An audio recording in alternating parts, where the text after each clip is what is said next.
free agency. Woo! Here on the Sportsnet YouTube channel. I don't know if you saw my dog walking through the back of the shot. He came in about 5 seconds before the stream started. There was nothing I could do. Steve Dangle here on the Sportsnet YouTube channel with my young friend Grav. Grav, how you doing there, bud? I'm just a little baby, proud to be a part of the Sportsnet stream. I'm proud to talk about Pavel Zacha to the Boston Bruins. Blockbuster trade already. Well, potentially. But I want to. So this is going to be utter chaos, fast and furious. We just need to make sure we don't get fooled by any fake accounts, and then I think we'll basically be okay. But this is we're worldwide. You know, everyone complains about the streams. You know, I hate Americans, especially Grav, and that's why we don't have the streams there. No, people don't realize it's because we literally aren't allowed to stream in the States and elsewhere. But it's so great to be Pitbull, Mr. Worldwide today with you, Grav, broadcasting from Texas. Yes, Dallas representing. I got the Star shirt on, ready to be in pain with the Brent Burns trade. We'll see how many. I feel like we're going to just give up way too much. Not paying the salary. I got the worst expectations right now. This is not good for me. So what I love about this, so Drew and I were talking about how young you are compared to me. I'm a old 34. You are a young 19. Mm-hmm. Mm-hmm. And you were 4 when I started making videos, which is atrocious. When you sent out that tweet, I just realized it. Like, I was 4 years old when you started, and now I'm just sitting in a trade deadline stream with you, which is pretty fun. But the reason I bring that up is I want to know, when was the last time, or how old were you, rather, when Brent Burns last played forward? Because that might happen. Can you look that up? Because I don't remember what year it was. Must have been like 2013-ish. I mean, I was 10. Honestly, so. I'm surprised you were that old. So I'm going to have an eye on, well, Grav's going to have an eye in the chat. I'm going to have an eye on Twitter. We're all going to collaborate with an effort here. We're going to work on bringing up tweets on the screen as fast as possible. But this one just happened and we won't have time, or I don't think we will have had time to get it up on the screen. But Elliot Friedman tweeting 3 minutes ago something that will make producer Drew's day, hearing Josh Manson will stay in Colorado with under an hour before free agency opens. First of all, tampering is wild. Doesn't happen, Steve. I don't know what you're talking about. There are a few big names we don't know 100%. Darcy Kemper, we don't know 100%. Johnny Gaudreau, Nazem Kadri is a pretty big domino to fall here. But Josh Manson staying in Colorado. I mean, the reigning, defending Stanley Cup champions are going to bring back probably the most elite D core in the league. Who's better? I mean, I think the only core that makes any sense is like Tampa, and then they beat them. So it's just like I just get jealous of every single time with Drew. How does he get this? How do you keep Manson and keep Nichushkin? I mean, Burakovsky is probably going to leave. Kadri might. Well, Kadri, we don't even know is going to leave. There's potential, because the thing is here, I mean, the two landing spots I always thought with Kadri made the most sense was the Rangers and the Red Wings. They're now reportedly the Red Wings are signing Kopp and the Rangers are signing Trocheck. So is Kadri just going to pull a 180, pull a Malkin, and go right back to Colorado and do this whole thing again? If you want my bet, I think he stays. I think Kadri stays. I'm just getting ready for that emotional burden that's going to be placed on me, having to face the Colorado Avalanche so many times next year and having to see Brent Burns. I know, that's a tough one. Well, you did beat a Michael Hutchinson-led Colorado team in the bubble. Isn't it crazy that they could have like 2 cups? Like, had that not happened? That's what I'm saying. Like, if they beat us, I think they could have beaten Tampa if they were back to healthy that year. But if they had a goalie. Yeah, that's true. That's true. It's Michael Hutchinson. Like, I look back on that, I'm like, yeah. Like, Avs fans at the time were saying you got lucky, and at the time, I tried to shield the blame and be like, oh, we didn't get lucky. We were the better team. We got lucky. And no, the Avs got Kivi Rantanen. That is true. That is true. You can't doubt. And I also have the for everyone in the stream. Let me turn my camera here real quick, just to get you guys. Oh gosh, my light's coming down. But I have the John Klingberg jersey hanging on the door, representing Drew. Drew ended up letting us know that it represents Klingberg going out the door from the Dallas Stars. So we're gonna see how that ends up working. And my light fell down. Oh, so should we go now? So. What was your, we got an update from producer Drew doing his job here. What was your birth year? Was it 2003? Yes, February 20th, 2003. So he texted us, Brent Burns converted to defense in 2004 on the Wild. You were a 1-year-old baby boy when Brent Burns last played forward. And he might do that for your team. I honestly, I just envision, like, you know, those advertisements for like retirement homes. It's like, welcome to the Dallas Stars, living retirement homes. President Jim Nill, welcome to your humble abode. And it's just like all the assistants, all like the helpers for the older people are like Jason Robertson, Amir Haskin, and everybody. And then you see everybody on wheelchairs like Joe Pavelski, who can still work it. But you still got like Joe Pavelski, Brent Burns, Jamie Benn, everybody's here. Everybody's here. And it's amazing. We got the youngest and the oldest team in the NHL. It's going to be the greatest. I want to get to your jersey collection in a moment, but I'm basically just going to be refreshing Elliot Friedman's Twitter feed and Twitter feed and reading it every so often. But he tweeted the following: goalie market, expecting Campbell, Edmonton, and Kemper, Washington. Good time to be a backup /1B also.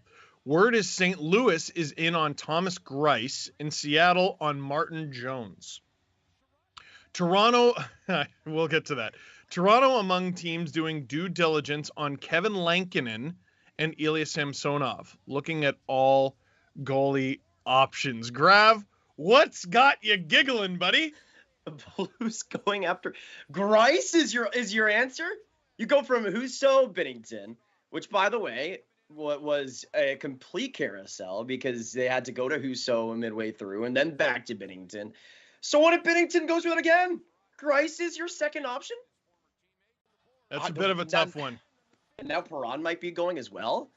I mean, okay, for the Blues fans in the stream right now, love you, don't love your team. So I'm having a very fun time here. But if it is Greiss, I mean, his time in Detroit was just brutal to watch. Just brutal. And who was going to Seattle? Was it Martin Jones, which is he wasn't that bad last year. Philly's defense is pretty terrible, but I mean, Seattle could not catch a cold. They couldn't stop a beach ball. They had some of the worst goaltending in the league last year, and their solution is potentially Martin Jones. Ooh, Maroon. You know what? Teams: Arizona, Chicago, Seattle. Connor Bedard, baby. Yep. Matvei Michkov, baby. They're going for it. They're going for it. You want to hear how life's unfair, Grav? Yes. Elliot Friedman tweeting: Manson is 4 times 4.5 in Colorado. That is so reasonable. And they're going to sign McKinnon for under 10, and we're all going to hate everything about ourselves. And then Drew's going to be just in this room, going to have live Drew cam, and it's just going to be horrible.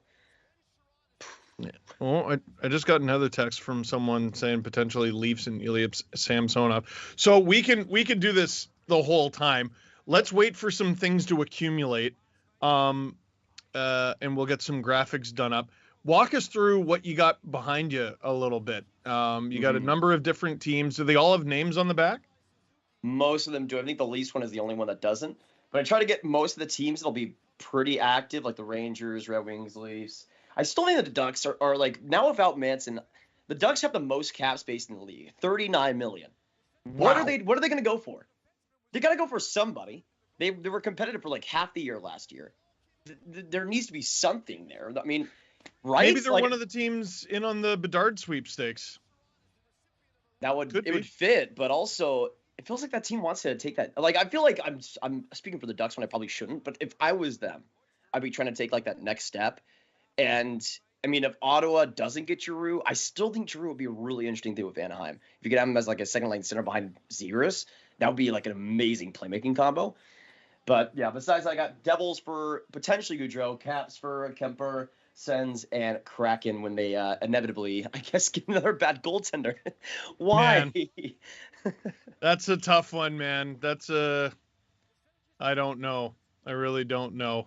By the way, welcome to the free agency stream. If you're just joining us, click subscribe, tell all your friends. Steve Dangle here with Grav.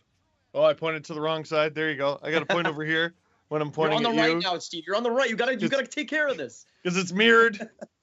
My bad. Hello.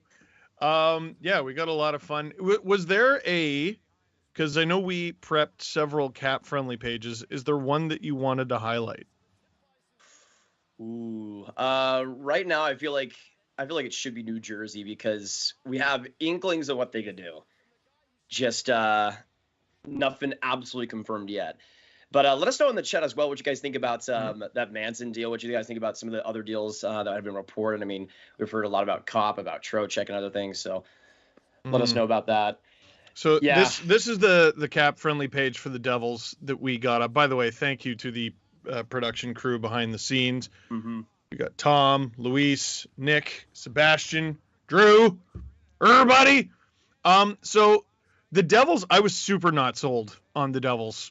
Yep. About mid-season last year, and then they sort of took a leap. What are you seeing here, Grav? Because I'm seeing a team that's ready to take the next step, but a team that's also got a lot of work to do, sort of over the next, today and the summer and the next 12 months.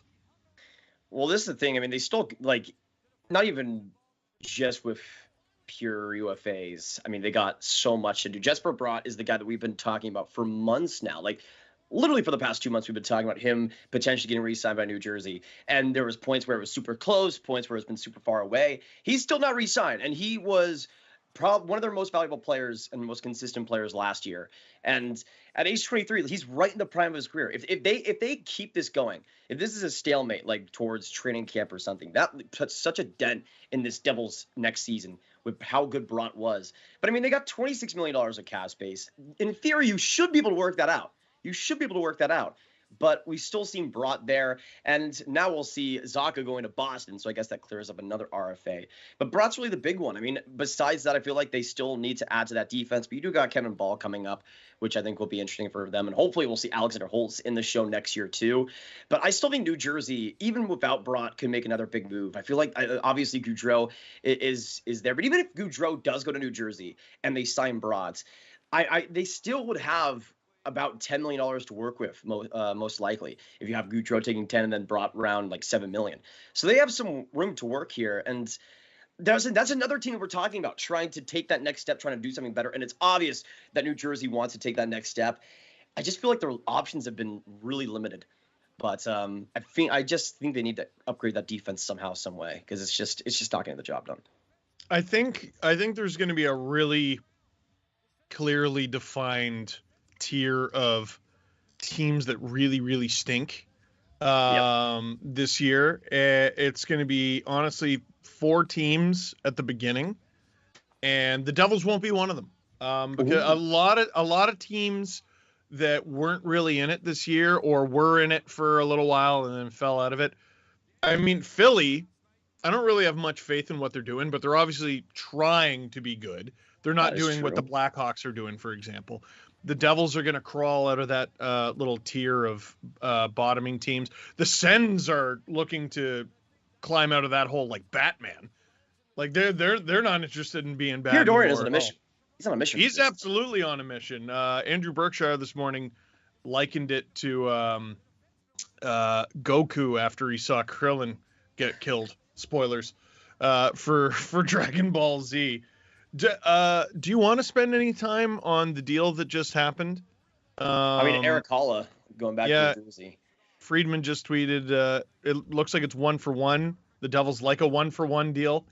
Eric Holla going to New Jersey in exchange for Pavel Zacha. I like Zacha as a fit for the Bruins. He's big and grumpy. That sort of matches what they're all about. That's interesting, though. I didn't really expect Eric Holla to be the guy going back. I mean, no, he's 31 years old. And this last year with Boston, it's interesting though, because I actually do like that quite a bit for both teams. Actually, I think for Zacha, he desperately needed a different franchise. I mean, this last year was horrible for him. It was just painful watching how many times he just would botch chances with New Jersey. But Holla this last year, 44 points in 78 games. Like that's a player that if you have in your middle six as a center, you don't hate it. And I'm pretty sure he's pretty low in the cap hit. Yeah, Holla 2.3. 2.375, so a shade under 2.4. So it's sort of going to be cap relief for the Devils, because Zacha, I imagine, is going to get more than that. Yep. Probably like 3.5. Maybe even more, like just as a big body, as a center. That's center left wing. That's I think that was always going to be tough. And also, it's one of those things where I'm glad it's done, because now Devils fans don't have to talk about it anymore. It's one of those trades that's been in the works for like 2 years. You know what I mean? And those to me are so annoying for a fan base. Like when Patrick Laine finally got done.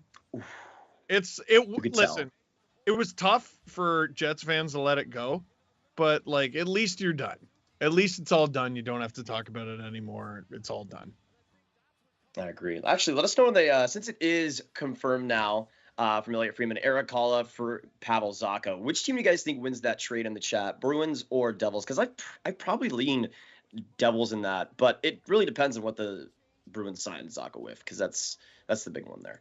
It's what do the Bruins sign Zacha for, and it's also, can the Devils accomplish what they're seeking to accomplish? Because we've seen teams across several sports, not even just the NHL, they clear all this space because they're going to roll out the red carpet for a free agent, and they don't even get him.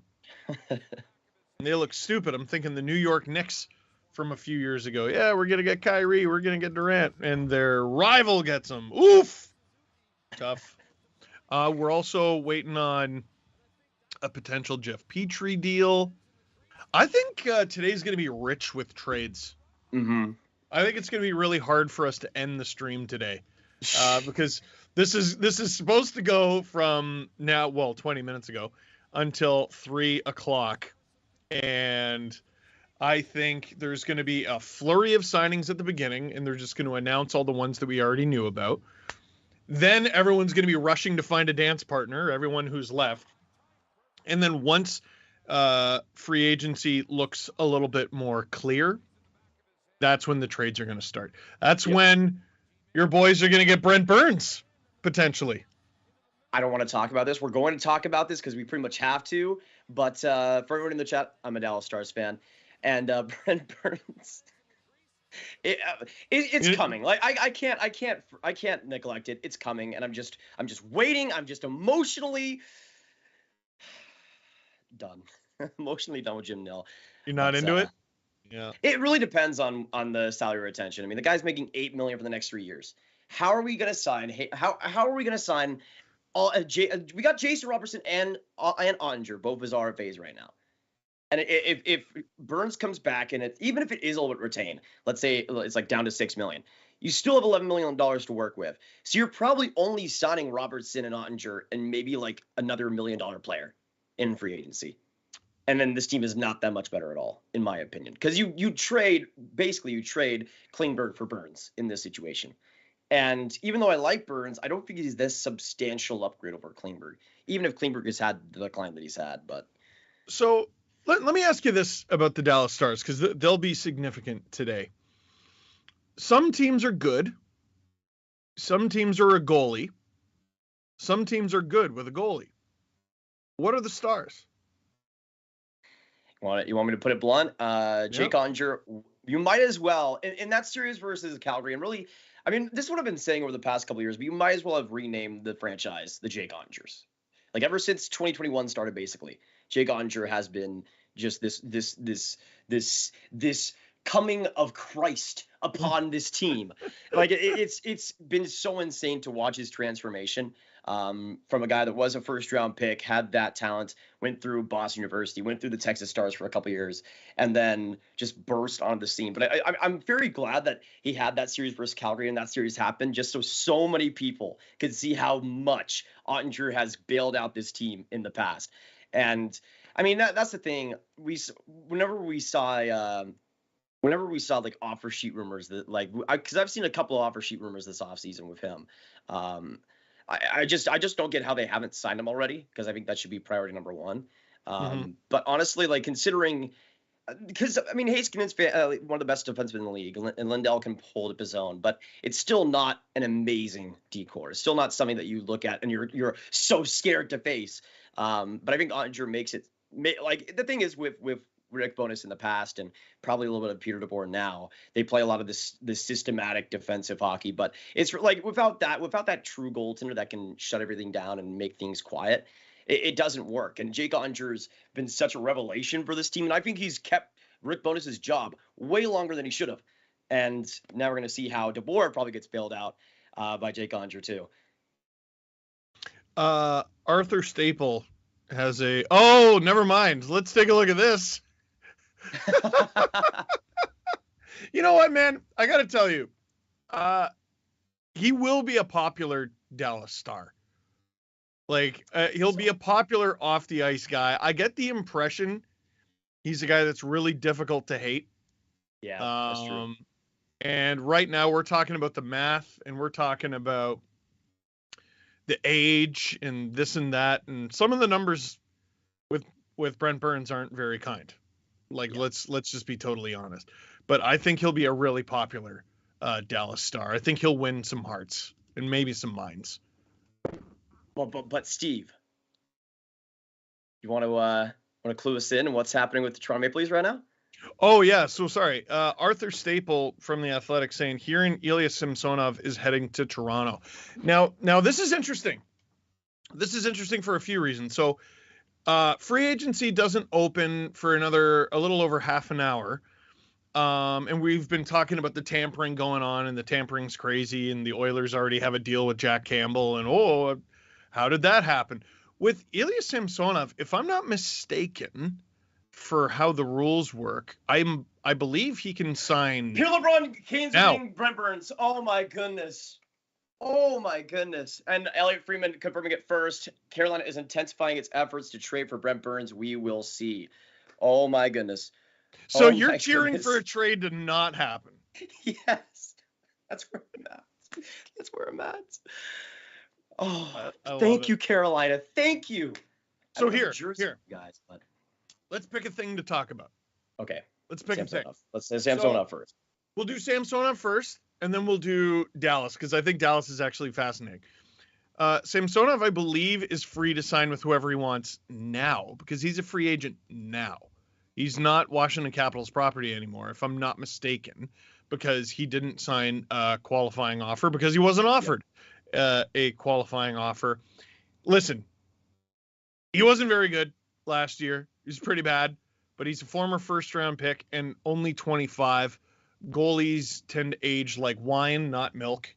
So we will see how that goes. The Leafs are just going with 2 question marks, basically, in net, and it could be very good. It could be very bad. Now, Grav, as it pertains to the Dallas Stars, they are, this is interesting now, because if Brent Burns is going to Carolina, one of the front runners to get John Klingberg was also Carolina. So two questions. Ooh. One, are the Stars going to somehow get John Klingberg back? And number 2, if they don't get Klingberg back, and they also don't get Burns, I think it's a safe bet that means that, or that doesn't mean they're not going to do anything. right? Because if they strike out on both those guys, surely they're going to go out and get someone else. So and probably a right-handed shot. Steve, that guy that you're talking about, it's Jeff Petry. There's no way it's not Jeff Petry. There's no way it's not Jeff Petry. I mean, the Stars, as much as, again, I don't want to see it happen, the Stars have been linked to Petry for like 2 months now. 2 months now. And that's, if I could see Klingberg coming back, but we also heard that apparently the term was the major issue. And that's the thing that Klingberg wants the most. And I don't think the Stars are going to end up giving that to him, thankfully. But it feels like it'll be Petry. And them in Montreal, I've had a ton of talks. It just feels like it's probably going to be like a second round pick and a prospect back. That's what I'm just expecting right now. Who are we looking at in terms of prospects? Who's someone that Dallas has that another team would want? I feel like the most, maybe not the most realistic bet, but the one that the Habs want the most is Maverick Bourque. Which win again this last year in the QMJHL, had a great run with the Memorial Cup. That's the prospect I think is most likely going to come back. Fantastic two-way center guy. Even though that's the thing, like I feel like for the Stars, they already got Johnston, they already got Stankoven, who I think are going to be two fantastic players. I feel like Bourque is still a guy they want to keep as much as humanly possible, but I feel like Bourque is the guy that's keeping this trade from either happening or not. Because I feel like if the Stars are eventually going to willingly give him up, I feel like that's the straw that breaks the camel's back in a Petry trade. So it would probably be like a third for Bourque, or maybe like a second and a different prospect back. Right. Okay. Oh my God. This is why this stream is great. This is just going to be bloody chaos, I think. Oh yeah. Another team sort of lurking out there, and they're getting some business done. Vegas sounds like they've got some deals done or close to done with players they already have. Howden was one. Friedman reporting this yesterday, I believe. I don't know if we have the tweet. But Howden was one of the players. Riley Smith was another. They're spending a lot of money because they're about to have their first full year of Jack Eichel. I think a full, healthy year. Here it is. With Las Vegas expected to announce extensions for Smith and Howden, the Golden Knights are a team to watch. Do they clear room? Have heard Max Pacioretty's name out there. And Max Pacioretty's name has been out there for a while. That's a big player. You know what? Really underrated season last year for Max Pacioretty because he spent a lot of time hurt, unfortunately. But he was like a goal a game for a solid 2-month stretch. I'll bring it up. In just 39 games this year, he had 19 goals, 18 assists for 37 points. So that could be a big piece available for another team. And also, I imagine one that Vegas would be able to recoup assets for. This, I don't remember how much you remember of 2016. I know you're young, but you're old enough to remember it vividly. Mm-hmm. This feels like the most explosive free agency day since 2016. That's exciting from a news perspective. Not for a player's perspective, eh? But well, it's concerning from it's concerning from the perspective of it's looked at as one of the most disastrous free agency days in recent memory. All the deals sucked, all of them. Mm-hmm. Filppula, Okposo, Ladd, Brouwer, just go down the list. Go down the list. It was a lot of bad work getting done. But just prior to that was also the Hall for Larson deal. That was 2 or 3 days before. That was the Subban for Weber deal. That was Stamkos re-upping with the Lightning. It was a big one, and I think this is the biggest one since then.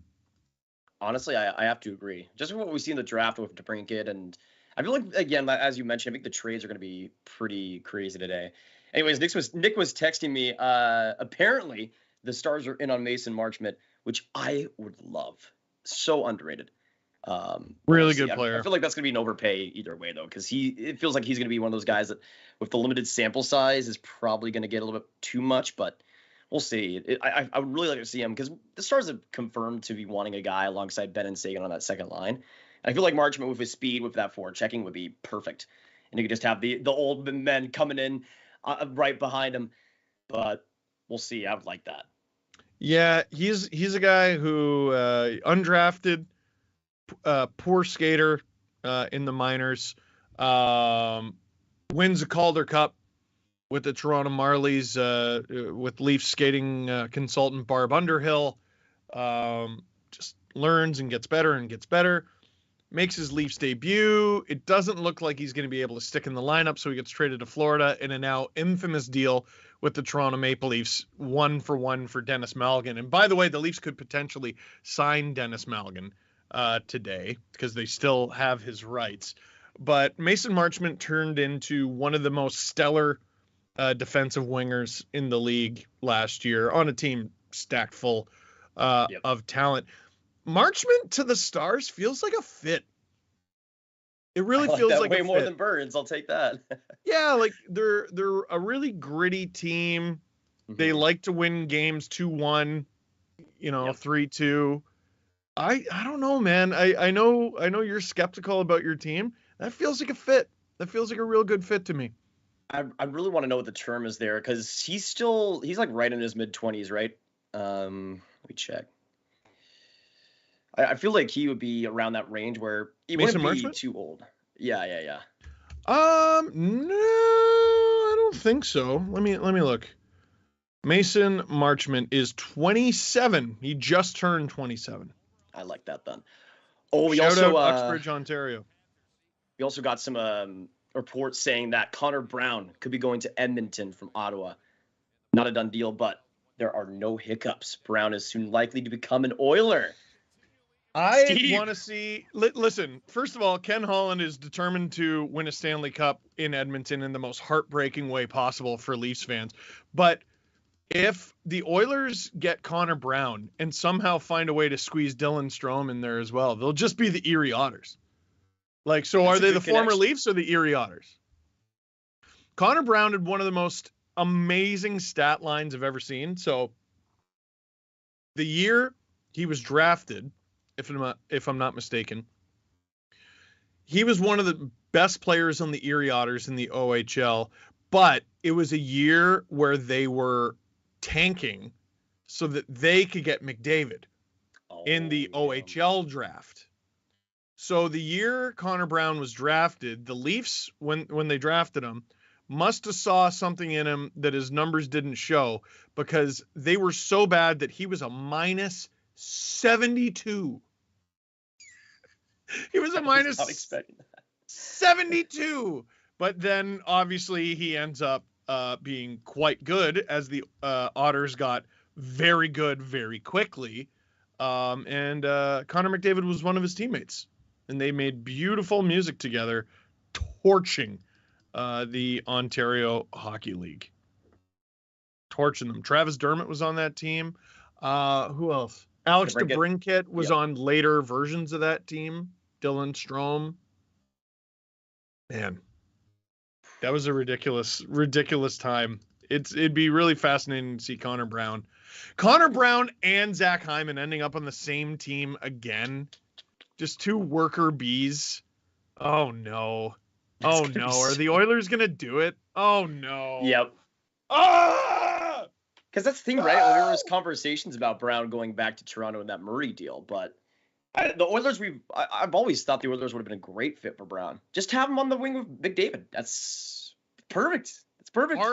Are you a winger? Yes, you're a great fit for the Oilers. Like, well, and adding, producer Nick saying they still have no D. Who needs it? Defense is fake. Woo! They signed Tyson Barrie. Do you think they care about defense? No. Yeah, exactly. No, like McDavid, Draisaitl. They're obviously looking to shed Jesse Puljujarvi. I wonder if he goes to Ottawa for Connor Brown. Ooh. That would make some sense. Hyman, Brown. They just re-signed Evander Kane. That broke last night. Oh, and Andrew Brunette, who was nominated for the Jack Adams this year. He went to the All-Star game. Coach of the Florida Panthers, the President's Trophy winning Florida Panthers. He's going to New Jersey as an assistant. Dude, the Devils aren't playing around. There's no games here. There's no games. They're looking to win this thing. They're looking to compete. They're looking to be relevant. A few teams are really trying to make a push here. Yeah, so for the Oilers, they got obviously purportedly Campbell coming to the team. So you had Campbell, you had Brown, you keep Kane. You might lose Puljujarvi, but for them, they've obviously shown that they don't really care about that too much. So overall, like the net positives for them, the goaltending, like that's the biggest thing that I think has just held Edmonton back in so many ways. We saw later and later in that just entire series versus Colorado, it was just a bloodbath of goaltenders. So signing Campbell is going to be real interesting. I don't know if he's not going to be less inconsistent than Smith, because I think both of those guys are pretty inconsistent in their own ways, but we'll see. Well, people are, I think something that's really left out of the Edmonton Oilers conversation, is Jack Campbell worth the money? And, he's inconsistent and, he gets injured. Stuart Skinner, like, dude, arguably the Stars' best goalie was in the minors last year. Who knows if they make him the starter, but a tandem of, let's say Mike Smith retires. And, oh, man, if you're Mike Smith, this is another thing. It's got to be so tempting to not retire, because you got to be looking at the Oilers and going, we can win a cup. Yep. And retiring might be the least appealing thing to him, because why wouldn't you want to win a cup if you haven't? Assuming he does retire, Mikko Koskinen left, perhaps a mistake, because he probably could have got some money. But maybe he goes back home for family reasons. But Koskinen out the door, Mike Smith potentially retiring. It would be a tandem of Jack Campbell and Stuart Skinner, which I think is pretty good. You could look at Campbell and go 5 years is too much. You look at Zach Hyman and you go 7 years is too much. Dude, they made the Final Four. They made the Final Four this past year, and they could potentially win the Stanley Cup this upcoming year. And then who cares about the length of any of these things? What jumps out to you here looking at the Edmonton Oilers? They got some work to do too. Puljujarvi trade, and they got to extend Yamamoto and McLeod as well. Those are going to be two difficult conversations. Exactly. I feel like McLeod is kind of the underrated one, because he was way better as the season went on for Edmonton. In the playoffs, he was a pretty big part of that bottom six. Obviously, Yamamoto is a big one. Puljujarvi, I feel like, is just the RFA that they're just realizing we're just not going to keep. But they got $9 million, and that's without bringing in the Campbell $5 million deal. So without that, they still don't even have that much to work with. But I feel like McLeod's going to be the big RFA they go after next. Yamamoto is just kind of up in the air. I feel like he's another player that might be asking a little bit too much, because just how inconsistent he can be. But it'll be really interesting to see what Edmonton does here with Campbell, and maybe adding another defenseman into the fold. We'll probably see both Bouchard and Broberg full time next year, which will bring some youth to that decor. Really like Bouchard. Bouchard was. I mean, honestly, he needs to do is just shoot the puck from the point every single time he has it, and it's a goal like 50% of the time.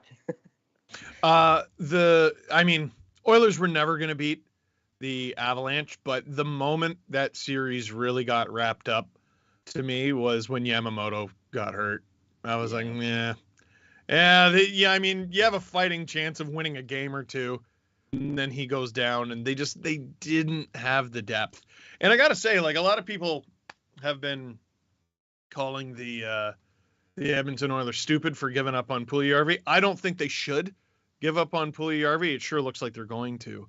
But I got to say, they needed someone to step up in Yamamoto's absence, and they couldn't find anybody. They tried Cassian. They tried Puljujarvi. It didn't work. They couldn't get the results they needed. It's wild that we've been doing this for 41 minutes, and it's still not free agent time. We got 20 minutes to go. What do you want to do with that remaining 20 minutes until the deals start to come through official? Well, that's actually a good question, because I want to know from everybody in the chat as well. With 20 minutes to go, with 20 minutes to go, what player do you guys want your team to end up signing? Whether it be a confirmed player, whether or not, let me know. And also, we get more info on that potential Brent Burns to Canes deal. Apparently, there's a few players involved in the Canes and Sharks trade that's in the works, not just Burns. So that'll be interesting. Any word on Petry from Thomas? We've heard some, a little bit here. And again, if the Stars don't end up getting Burns or re-signing Klingberg, I think Petry's definitely going to be the guy. Connor says Jesse to the wings. I think Puljujarvi to the wings is a good fit. That seems like a Steve Eisman type player. Just works hard. But everyone's been saying Carolina because they want to be Team Finland so bad. They want to be Team Finland so bad, but it just feels like Connor Brown for Puljujarvi, if that is what the Oilers are trying to do. It makes too much sense as a base for a trade. I don't know if that's how it's going to shake out. Like, I don't know if it's going to be 1-for-1, but there's a base there. I agree. Also, Leif says, waiting for the JT trade. This takes way too long. What? Yeah, the Miller trade that we saw happening between the Islanders that and JT. didn't happen. I was like, what? Oh, yeah. Had to clarify. Okay.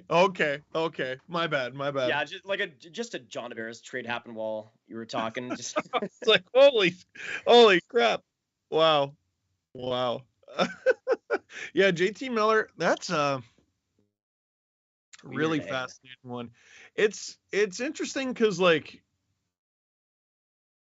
it feels like there's no rush there, but I mean the other thing, and this is going to sound silly to you, 19 with, your entire life, but the late summer last year and the late summer this year, right, even though it's only a couple weeks behind what it usually is, hockey people, management types, executives, they don't want to look at their phone the moment August 1st arrives. Yep. They don't want to do it. And I know life has changed and tough nuts. You just got to deal with it. I think there are going to be some rash decisions because teams just want to be done. They want to have all their business done. They've had a little longer to talk about it. They want to be done by August 1st. Let's get this done. Let's get this out of here. Let's go to the cottage and have a beer. Oh, yeah. Especially this season with how much GMs in the league have had to deal with really over the past couple of years, like, and just how much they've been continually on the grind. This year will be interesting. I have a feeling that there will be a couple free agents that last a while, but not that many. I'm interested though in Claude Giroux because there's always been the reports of him going to Ottawa, but I'm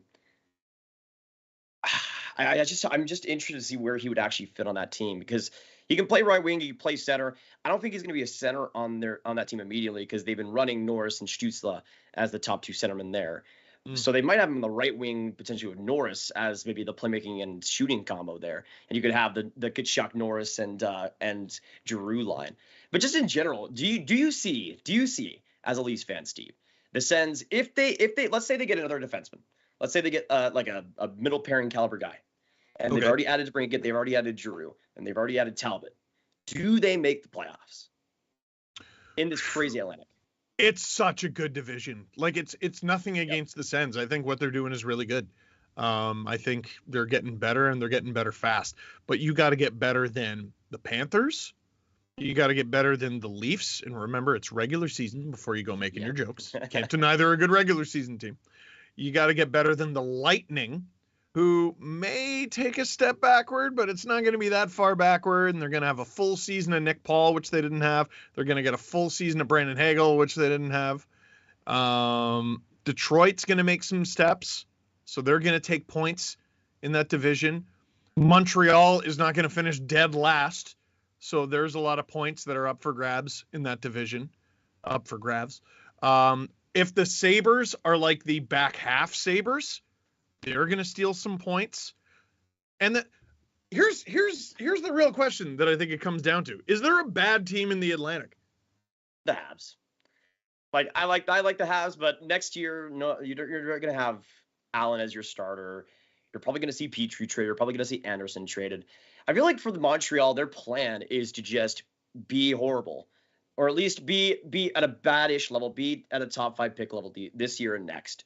Be able to get a top 5 pick in 2023, which whether it's Bedard or not, that draft class is looking insane right now. Whether it be like a Brandon Yeager or something on top of that. But I feel like for the Habs, they know that they might be a team that wants to still be okay, wants to still be a little bit competitive. But I feel like Kent Hughes knows that this next year isn't going to be much. But I mean, they are trying to bring back Brett Kulak, so we'll see. Kulak could improve that defense quite a bit. They might be the clear last place team just because they have the most balls up in the air, but also the entire team won't have COVID. They won't be calling guys up from the ECHL. They'll have a coach that'll actually play Cole Caulfield, who you love. Yeah, the St. Louis, they were like 500 while St. Louis was there, so that is a good point. Like, people forget everything that could have gone wrong went wrong. Everything. And there were a few teams that got unusually screwed, and people are sort of forgetting how it happened. The Habs were one of them, and the other, who I think is going to be a player today, and the reason we haven't really heard anything about them is because you never hear anything about them, is the New York Islanders. They're not going to spend the first 2 months of the season on the road, which will kill any team. By the way, Arizona has that coming up to begin the season. Because they're going to be the dynasty team. They needed to be on the road for so long because they were going to be so competitive. So amazing. I think they're going to overachieve just because every year someone does. That'd be fun. And it would be fun, man. It would be very fun. And then watch them with their overachieving team trade away some of their draft capital. Oh my God. To go for it. Go for it. Go for it. Yeah, no, that was a good question with the Ottawa Senators. I mean, there's the wild card. The Metro, that's a tough one too. The Metro's probably taking a step back as a division. Like, I don't know if the Penguins are getting better. I don't know if the Caps are getting better, although Mikheyev is supposedly going there, and that's a good fit. It's a good fit for a while, so that'll be really tough, I feel like. Right, that's going to be tough. Islanders are a bit of a wild card. I think there's a really clear path for the Rangers to win that thing. That little series between the Rangers and Devils. Yeah. It's always good. This finally, good. Yeah, it could finally be what it needs to be. And it shows you, I think the Devils in their behavior over the last couple of days, it shows you how they view the Metro Division. The Penguins have Tristan Jarry, who's been really good. The Rangers have Shesterkin, who's been better than really good. The Islanders have Sorokin, right? Yep. So Kemper, does he hold a candle to any of those guys? I don't know about that, but he just won a cup, and he's going to be backed up by Vitek Vanacek, which I think is pretty good. Honestly, I really do like that pairing, because Vanacek, we've seen at times, can step into a starter role when he needs to and put in that type of performance when he needs to be relied upon. And if Kemper is going to be a little bit inconsistent, if he's going to get injured like he kind of did this last year of Colorado, then Vanacek can come in spurts and be that starter caliber guy when he needs to be. So, and he can still be a solid backup too. I really like that pairing. And even though I still think they need somebody to step into that role to fill in the role of Backstrom, even though you're probably not going to find anybody, it's going to be really interesting to see what the Caps do, because I feel like they're one of those teams that if the goaltending fails, they could be one of the lesser teams in the NHL this next year. I just feel like there might be a little bit of regression with some of those guys. It's careful. Check to the Devils. Yeah, sorry, I forgot about that. No, I was just careful with every year. I'm like, the Bruins are going to take a step back. Penguins are going to take a step back. They never do. So you never know. Thank you to producer Drew for helping us with the chat here. Grace asks, is Samsonov Murray a better tandem than Campbell Mrazek? Well, let me throw this out there. I'm comfortable with the goalie depth if the Leafs add another guy. And that guy is Samsonov. So I'm comfortable with the depth. Last year I wasn't comfortable with the depth. Mrazek was unusable as the Leafs backup. So it's good in terms of that. The bar that Samsonov has to climb over is he needs to be better than an 888 goalie, which is what Mrazek was. That's the bar he's got to go over. Big one there. Big one. What Murray has to do, Campbell in November last year was unbeatable. The Leafs won 14 out of 16 games. And I always like to throw this stat out there. I was at one of the two losses. I won producer Drew over $100 because I told him to bet on Trevor Moore to score the first goal of the game. Trevor Moore did not have a point heading into that game, and he did score the first goal, so he won $100. Campbell was unbeatable. He was unbeatable, and he was good down the stretch, and I thought he was pretty good in the playoffs with a few moments of weakness. But what he lacked so much was A, health, which Murray struggles with as well, but B, consistency. Yep. So they're actually more alike than you think, these two goalies. Ooh, we got footage too. Like, that's a dang it, and that's followed by a really good save. You know, like, this is Jack Campbell in a nutshell. Give it away. Giant save. You know, Jack Campbell giveth and Jack Campbell taketh away. You see, okay, so there's two plays where he creates his own problem and then solves it. That's a great save. He's a great guy. That's a great save. Capable of high athletic plays. So Grace, instead of just, you know, verbal diarrhea here, I'll attempt to answer your question. Samsonov Murray has potential to be better than Campbell Mrazek, but like, I would say that Campbell Mrazek, if the Leafs were to come back with it this year, I don't know if it would be better or worse than it was last year. That's how unpredictable they were as a tandem. So the fact that the Leafs are heading into next season with questions, that was going to happen no matter what. So they had to do something. This is the something they decided to do. I'm not sure how I feel about it, but Samsonov makes me feel way, way better. If he falters, you go to Källgren. Hopefully he doesn't falter. I don't know. That was a lot of answers all in one. What do you think, Grav? I need the outside perspective of my little Toronto bubble. I got to be honest. I mean, when there was the reports of Murray going to Toronto, I'm like, oh boy, here we go. And that trade by itself, I don't think was the greatest. You could have, obviously, we could all say we could have gotten more, but probably not. Right. But I feel like it's going to be one of those tandems, one of those situations that either is just going to just knock your socks off or be what we kind of could expect it to be. I'm kind of lower on Samsonov than most people. I feel like he's a player that had a good season a couple of years ago, has kind of been, again, another inconsistent younger player. But he's a guy that has a lot of talent still, a lot of potential in my opinion. And you could also put in Murray, who's also, I think a lot of people forget just how young he is still, even though he did win those 2 Stanley Cups. It makes him feel a lot older than he is. And I feel like that's a tandem that if you can get Murray back healthy, and that's obviously a big if, and if you can get Samsonov, I think Samsonov, with the expectation that he's going to be the backup, is really interesting, just as a pure backup. I feel like that he has potential to fill into a bigger role if he needs to. It's just one of those things that I think if Samsonov is in a much clearer situation, if that expectation is a lot lower, because I think in Washington he was, during his time, I mean, he was a former first round pick. He was a player that had tons of expectation there, tons of like he would be the next Holtby, he'd be the next heir to the throne. And I feel like under Toronto, with maybe other Leafs fans, there's more expectation, but I think for his expectation of what he could be, there's less expectation there that makes any sense.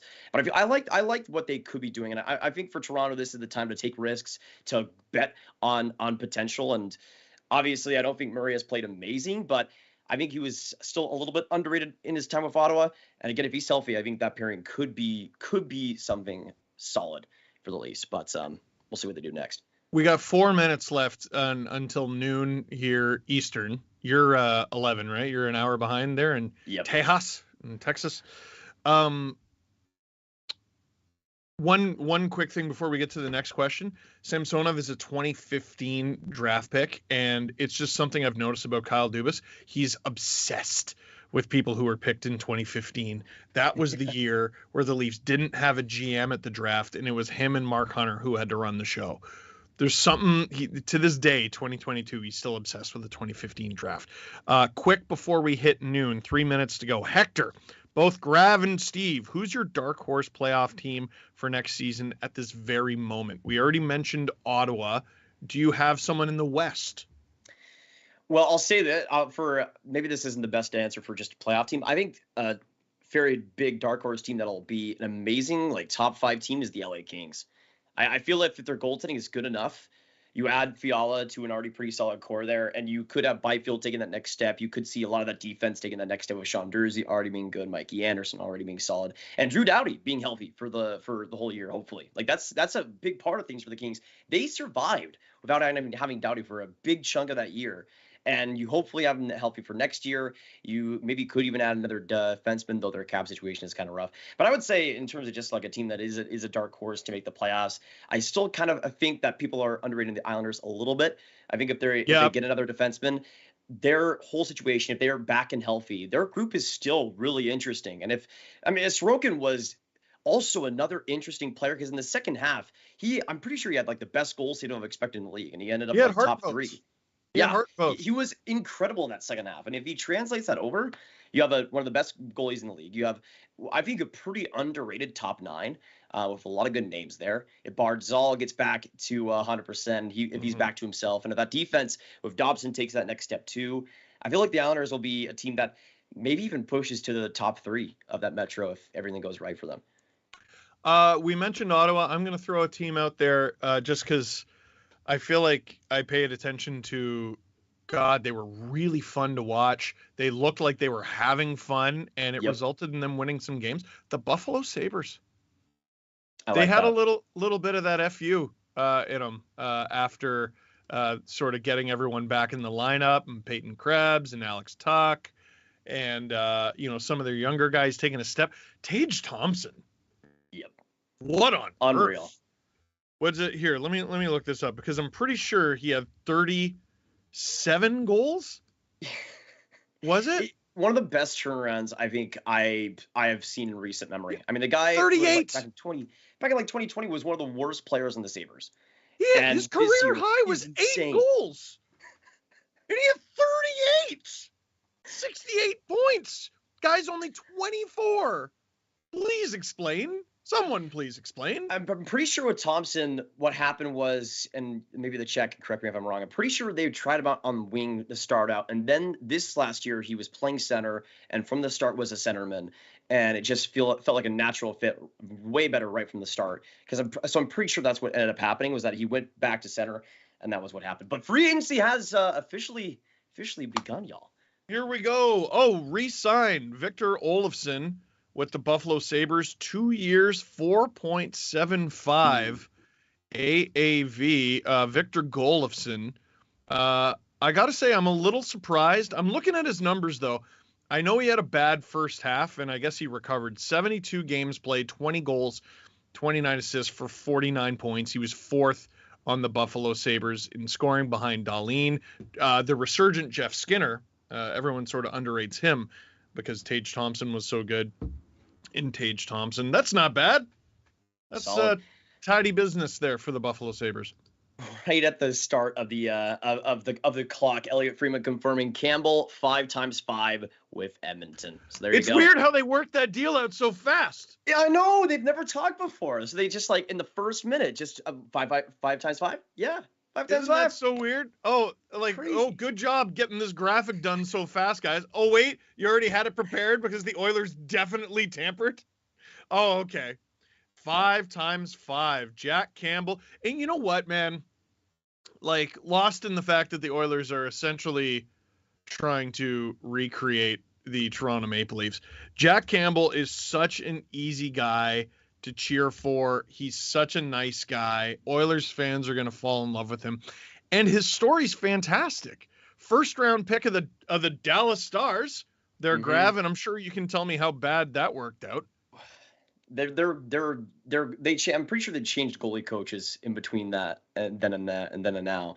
But Campbell was It was one of those things where it was Campbell just was never going to fit with the organization and went to LA. By the way, Giroux confirmed from Elliott Freeman to Ottawa. So the Sens get Giroux after all this time, $6.5 million on a 3-year deal. Giroux. I like that. Oh, yeah, sorry. Giroux. I thought you said Drew. I'm like, what about producer Drew? Yeah, Giroux goes to the Sens. Let's go. I was like, oh man, you're really selling high. Everyone cleared waivers yesterday. Giroux to Ott. That's wild. I like that deal. 6.5. Just to finish my thought, he played a significant amount of time in the ECHL. Jack Campbell did with the Texas Stars.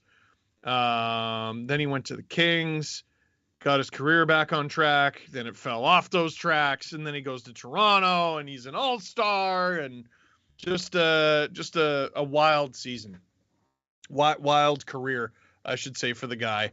And now he's the goaltending belle of the ball, probably signing for more than Darcy Kemper is going to sign for, and the dude just won a cup. Absolutely ridiculous. Good for him. Reports saying Leafs have signed 1-year deal, Samsonov, and also other reports Ian Cole, $3 million deal, 1 year to the Tampa Bay Lightning. Oh, interesting. Frank Saravalli has the Leafs 1 year, $1.8 million for Samsonov. Very interesting. That's not bad at all. And he takes a discount on what I made last year. What I made? I wish. What he made last year. One day, you never know. No, $1.8 million deal for Samsonov. I mean, there's no risk there. Absolute worst case scenario, you put him in the minors. There's some cap hit, not a very big one. Ilya Samsonov was a .912 for the Capitals in the playoffs last year. .896 in 44 games last year for the Caps, which would put him basically on par with playoff Jack Campbell. .897 against the Tampa Bay Lightning. He was a .914 overall. I mean, it makes me feel better about the Leafs tandem, I gotta say. Makes me feel better. But enough of that. Let's move on to Claude Giroux. The rumor that made no sense to me during the season has started to make more and more sense as the Senators add to their team. Claude Giroux, you mentioned whether or not he would start at center for the Ottawa Senators or wing. I think this is a deal that makes the Senators better from the perspective of they get a talented player, but also, I mean, what better school for Tim Stützle and Josh Norris to go to than the school of Claude Giroux? Every day he's going to be with them in practice. Every day he's going to be with them in warm-up. Every day he's going to be with them on the bench and on the ice. He's going to be teaching them how to be NHLers, how to be stars in this league. I think this is a better deal than most people realize. Mm-hmm. I agree on that a lot. I mean, just with the dollar value, 6.5, I think is pretty fair for a guy like Giroux who can bring such great perspectives off and on the ice. But I feel like this is a deal that represents so much of what Ottawa has become, because I don't think 3 years ago or 2 years ago this would have ever happened. I don't think. Maybe it could have happened with Giroux specifically, but I feel like Giroux being one of these big free agents and the fact that Ottawa is able to land them just shows how much of an improved franchise they've become over the past couple of years, how much more of a fascinating destination they are with that rebuild now coming to fruition and so many more amazing talents being on the top of the roster. But to me, it's such a great deal for, again, what he can bring on the ice, but off it, as you mentioned, of course, teaching guys like Stützle and Norris. But they don't really have anybody like Giroux who's had the pedigree, who's been this good for so long, who can still play. That's the thing for the Sens. I don't think they need to bring this veteran guy that was just a veteran that could only do that and only bring off the ice stuff. With Giroux, he makes the team better. He makes that top six ridiculous. Norris, Tkachuk, DeBrincat, Giroux, Stützle, Bafferson. Are we kidding? Yeah. Are we kidding? Dude.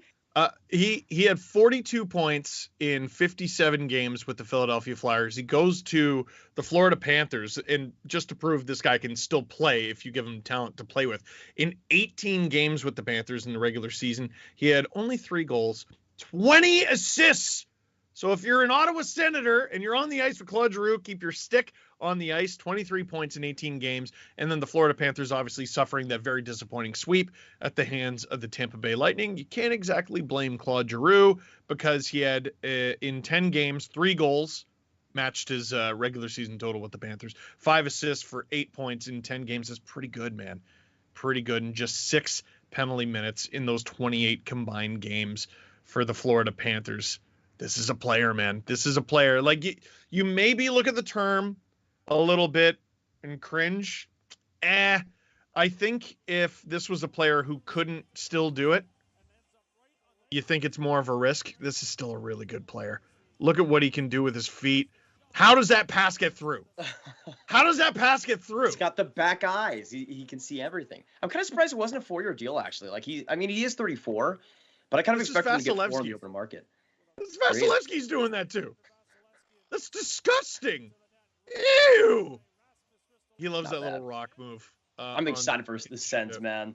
They're gonna be. I'm really hoping they're a wagon next year. Really hoping they're a wagon next year.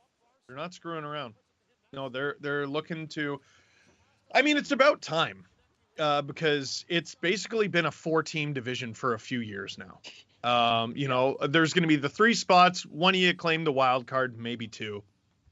Now the Sabres are taking a step. The Sens are taking a step. The Habs, I don't think, are going to be competing for last place. Detroit's in there as well. It's a good division, man.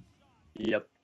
I mean, that's the thing, though, like with the Atlantic. Every single year, we're like, oh, who's going to end up being the worst team? Who's going to end up declining? And nothing ends up happening. And then teams like Ottawa are like, now let's contend. And then they get every single person on the face of the planet. So it's just every single year we're recycling just how good the Atlantic is.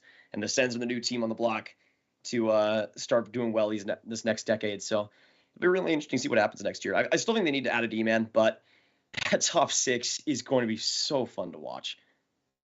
We got a defensive deal in the works here, or not in the works, it's done. Elliot Friedman tweeting 26 seconds ago, so it's fresh. Justin Schultz going to Seattle for 2 years, $3 million-ish. I like that he put ish, because we're putting it together very quickly. He doesn't have time to say something other than ish. He doesn't have time. What do you think of that deal? To me, it seems like deck chairs. Yeah, like Seattle, they need to be relevant, and I think it all comes down to the kids. It comes down to Matty Beniers. It comes down to Shane Wright. It's interesting, though, because they, of course, got Alexiak to start out with the expanded franchise, ended up trading him. So I feel like it's just like, oh, let's get in the next older defenseman veteran and bring him in. I don't think Schultz is I think he's like around the mid-30s. He can still play. I still think he's fine. I'm interested, though, in that term, how that second year goes. But, the Kraken need to make moves, man. They need to make confusing moves. Team. I think they could be sneaky with all their cap space. Hey, any Leaf fans watching right now, I want you to tell me how this sounds. A tweet from Dan Milstein, the agent of many players in the NHL, including Evander Kane, and also including Ilya Mikheyev. Tweeted, would like to say thank you to the Maple Leafs management, coaches, teammates, and of course our fans for the last 3 years of total support, your sincere emotions and faith in me. It was an unforgettable time and a great experience. Going, gone is how that reads. The Ilya Mikheyev era in Toronto is done. And you know what? Like, I know he only really learned how to score last year, but did he ever? Yeah. The dude, he scored at over a 30-goal pace. It's really, really strong for him. Mikey Stevens, by the way, pointing out for the Leafs, because he's bad at math, he corrected himself. Their tandem for next year in Murray and Samsonov, $6.49 million. There he is up on the board there. 1.8 AAV for just the 1 year. I believe. Oh, actually, no. I was going to say this is a cheaper tandem than they had last year. That's not true. Mrazek made 3.8, which was a lot, but Campbell only made 1.65. Mm-hmm. So it's still not much more expensive than it was last year. You got to look at the positives, though. I mean, the Leafs end up. We all knew that they were going to get rid of Ilya Mikheyev, so they lose an Ilya, but now they bring in Ilya Samsonov, and it's all perfect now. They still have the correct amount of Ilyas on the team. Mikheyev is going to be a weird loss, though. I feel like that. I mean, really you can fast. obviously let us know. Yeah, like that middle six, I feel like is going to really miss him. I feel like big deal on the PK. Like he's such a. Teams were terrified. Like teams were. I mean, you could. The Leafs would pick you off at the point, and then you have any one of half a dozen burners who can just rush it up the ice for a breakaway. Marner, Mikheyev, Kerfoot, Kampf. It was a really big. It was a big part of their strength. Little news and notes. Aaron Portzline reporting the Columbus Blue Jackets have signed first-round picks David Jiricek and Denton Mateychuk to 3-year entry-level deals. Steve, did you see the Frank Cirelli tweet? 4-year deal for Nick Leddy with the Blues. I'm very surprised by the term. A lot of people love this guy, but if I'm not mistaken, wasn't his career heading in the wrong direction prior to this season? I thought he was okay with the Blues this last playoffs, but yeah, with Detroit, he was just it was not working out. But 4 years, he was good with the Blues. You're right, 8 points in 20 games, and then 5 in 9 games in the playoffs. 4 years for Nick Leddy, who just turned 31. That takes him to 35. What's the dollar amount on there? Do we have it? I don't think so yet. I probably expect like around $2 million. It's probably one of those deals that's more term, less savvy. It's a big deal.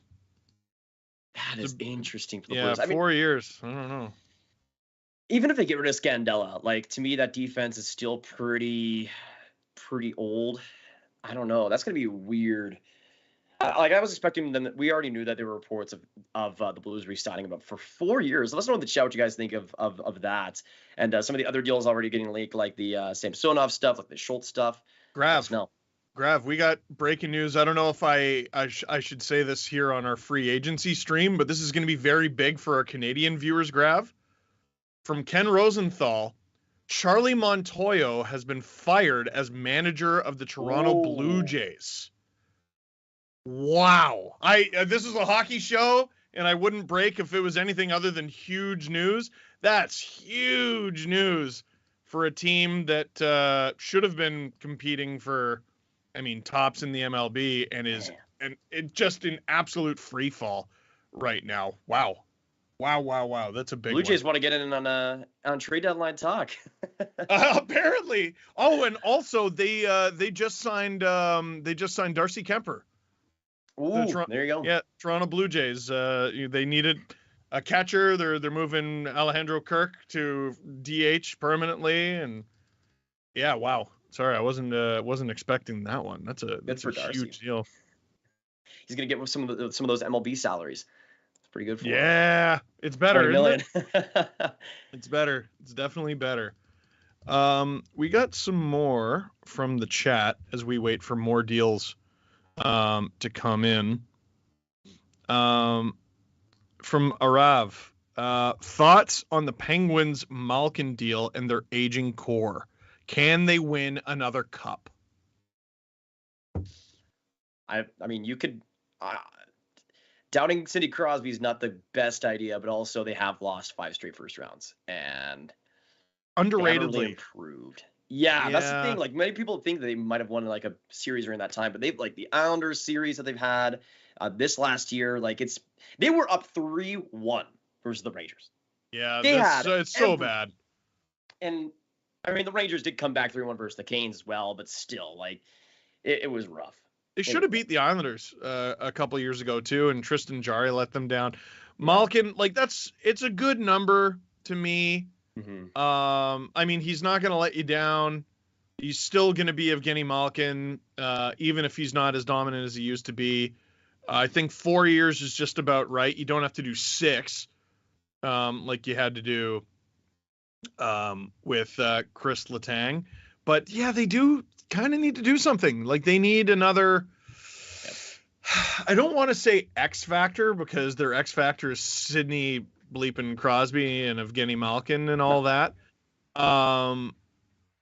They do need a refresher to the core around the core, if that makes sense. They really hit a sweet spot a few years ago. Like, I guess, who is their Nick Bonino? Who is their Carl Hagelin? Who is their Phil Kessel? You know, they got to find these guys in a way to really flesh out their lineup. Malkin, to me, is maintaining what has always made the Penguins special. It maintains the status quo for the team. And the status quo is easily breezing into the playoffs. That's all this guarantees to me for the Pittsburgh Penguins. What are they going to do around this move to make sure they get out of the first round, rather, for the first time in about half a decade? I feel like one of the main problems is just their drafting hasn't been as elite as it's usually been. Like that for the Penguins, especially in those mid 2010s, it was one of those things where they could get anybody in any round. You could get Jake Gensel out of nowhere, and even though their drafting has been fine still, I feel like that lack of high end picks has started to finally bite them a little bit. But they've also been a little bit less creative, and we see how like the Phil Kessel deal was such a huge part of those Cup wins. They haven't done anything as major as that, which I don't blame them for. But I feel like just his Penn's team, I would have kept him if I had the choice. I think just keeping the band together and keeping them as lifelong Penguins is pretty admirable. But it's gonna be interesting. Also, Canucks signing from Elliot Freeman Curtis. Canucks signing Curtis Lazar, 3-year, $1 million AAV. Good for Curtis. I agree. Good for Curtis because he had 8 goals and 8 assists for 16 points in 70 games for the Boston Bruins, and that somehow garners him. But by the way, those numbers are career highs. 16 points is not a career high. Sorry, his career high is 20, but 8 goals is his career high, and dude gets a 3-year deal out of it. The Vancouver Canucks must see something in the fancies with this guy because 3 years for a dude with production that low, you better be good at some other things. And to add on to our Pittsburgh Penguins conversation, question from Victor: if Vegas actually deals Pacioretty, what do you think would be a good landing spot for him? I'm going to throw it out there. Pittsburgh. We're looking for who their next Phil Kessel could be. That's an interesting one. How on earth do they make the money work, though? That's the tough one. That's the really tough one. And I don't know if Vegas and Pittsburgh are the best trade partners because they're two teams who could use the space. I'm a little lost on the Curtis Lazar one, man. I'm not gonna lie. It feels like Jim Benning just is back in the Canucks front office, signing his bottom sixers to massive term. Also, breaking news on the Calgary Flames. Big news here. Kevin Rooney, 2-year deal, $1.2 million. So there's your Gaudreau replacement, Flames fans. I am so sorry. Kevin Rooney last year with the New York Rangers, 6 goals and 6 assists for 12 points in 61 games. Only the 18 penalty minutes. That's not bad for a depth guy. 2 assists in 15 playoff games for the Rangers. 6'2", 200 pounds. Sounds like a Daryl Sutter guy. Does not even begin to scrape the surface of replacing Johnny Gaudreau. I don't know how they do it. That's a fascinating one. You mentioned Ian Cole. So that's 1 year, $3 million with the Lightning. There's your Ryan McDonagh sort of replacement. Actually, I kind of like it because it was basically Hedman, McDonagh, Sergachev. Now I think it's going to go Hedman, Sergachev, Cole. That works. If that makes sense. As a bottom pair, he's fine. Yeah, solid. Absolutely. As a bottom pair, I think it works. And Sergachev has to take that next step. And he looks ready to do it. And the Devils, given Brendan Smith a 2-year deal, 1.1. I'm telling you, they're sick of being crap. Brendan Smith, great Ranger. He could play fourth line forward if you need to. That's yes. I mean, they've solved their defense. They solved their defense. I mean, it's fine as a depth guy, but also over $1 million for Brendan Smith. I don't know about that. Yeah, well, on D though. On D, like if it's a fourth liner, I think that's again another reason why I sort of raise my eyebrows at Curtis Lazar. On D, third pair, they play so much that I feel like, that like he doesn't even he makes below the threshold of a variable contract in the minors. Yeah. So, I mean, you don't want to do that as the New Jersey Devils. They're not exactly one of the richest teams in the league, but you could do it. Question, and this is a good one that I think is going to become increasingly relevant today. Atlantic Flight. Is Pierre-Luc Dubois to the Habs a realistic trade that could happen? I'm hearing more and more whispers about this. Of course, the Habs would want Dubois. The question becomes, what do the Habs have to offer? I mean, that's the thing, though, because we've heard over the past couple of days, Dubois, and there was apparently talks around the draft of a Dubois trade. It's been an interesting fit for a while. I feel like now it kind of makes less sense since they've already traded for Kirby Dach. They've already traded for this younger center who wants to project into that top six as that second line center behind Suzuki. So I think it makes less sense now. It could still work, but I just feel like now that Dach is on that roster and now they're trying to make him into that guy, you'd probably see Dach included in a Dubois trade, right? Unless they're going to run Suzuki, Dubois, Dach, which would be amazing. It would be amazing, granted that. But I also feel like for Dach, that gives him way less room to grow, way less of an opportunity. And I just feel like for the Habs, especially when you traded Romanov, you traded all the picks and you traded that 13th overall pick that you had for Dach. I feel like that was kind of I feel like at the time that was Montreal saying, okay, maybe we can't get Dubois, but we'll get another young centerman. We'll get Dach, and hopefully we'll get the most out of him. On paper, again, I think Dubois will be interesting. I just feel like now it's kind of a little bit late, right? You got to be 3 centers deep these days. Yeah. I think, so, you look at the Lightning, for example, you got Cirelli, you got Point, and you got Paul, who they acquired in no particular order. You look at the Avs, McKinnon and Kadri. For a bit of a drop off from the first two, but he's still pretty good. I mean, Suzuki, Dubois, Dach is pretty good. And also, I know Dach wants more opportunity.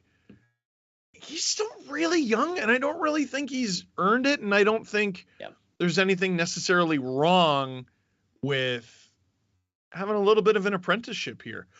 Oof, huge deal. Frank. Vinny Trocheck. Yeah, Vinny Trocheck, 7 years with the Rangers? Woo! We don't have a dollar amount there.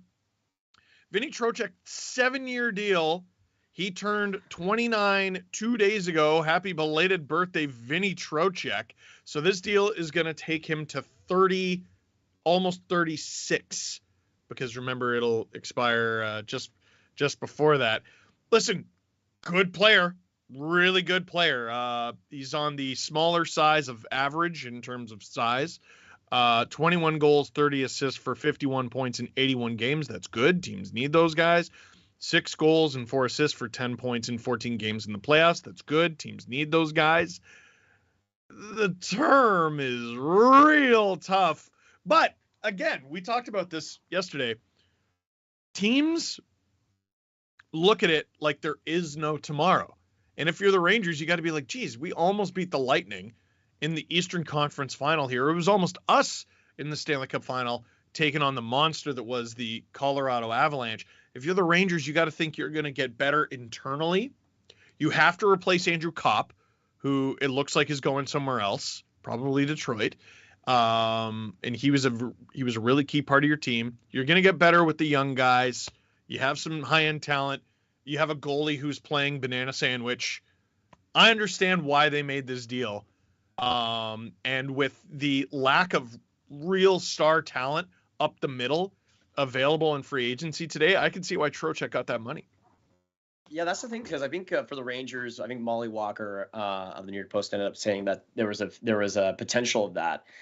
There was also Nazem Kadri being linked to the Rangers too. I agree though that I'm pretty sure for Chris Drury, he's thinking that this is the time. This is the time to truly go for it, when a lot of these guys are still on ELCs, when a lot of these guys are still coming up and are relatively cheap to what there probably will be later on. That I think for Trocheck, the fit is really good. The Rangers need a stronger penalty killing. They need just as much defense as they can get up the middle, because the rest of the team defensively isn't amazing. And I feel like Trocheck fits those boxes. He can be kind of a dual threat guy who can shoot well, but can still also pass pretty consistently. But 7 years, I really want to see what the AAV is, because that to me might really destroy what the Rangers are building cap wise, because you already have a ton of guys locked up. And for the Rangers, you got a lot of younger guys that are still waiting for those bigger deals. I mean, obviously, Adam Fox is signed for 9.5 for the next foreseeable future, as he rightfully should be. But Ryan Lindgren's going to want a huge raise, over $3 million in 2 years. Keandre Miller is going to be an RFA after next year. Schneider is going to be an RFA after 2 years. You got Kako still as an RFA. You got Lafreniere as an RFA after next year. You got Hedl as an RFA after next year. And you got Igor Shesterkin, who's going to be an UFA after 2025. He's making $5.6 million. He could be the first goaltender since Bobrovsky to get over 10, or to get around that range. And to me, I love the fit of Trocheck. But you just look at how much else they need to sign, and where do they get that? Where are they going to get that from? That's tomorrow's problem. $8 million. But it's tomorrow's problem, man. They're always going to be a cap team. He feels like a Ranger. Like I think this guy is going to make Madison Square Garden get to their feet. And also, like, the Rangers are in a good position. How do they afford this guy? How do they afford that guy? How do they afford that guy? The reason they're going to cost a lot of money is because they're talented. There's a lot of teams out there right now looking at their roster and going, hopefully we can get the most out of this guy. Hopefully we can get the most out of this guy. The Rangers know their players are good. If you have talented players and you can't afford them, at very least you could always trade them for other assets that'll help you down the line, something else, a hole to fill in the lineup. The Rangers are in a great position. I don't blame them for using this cap room at all.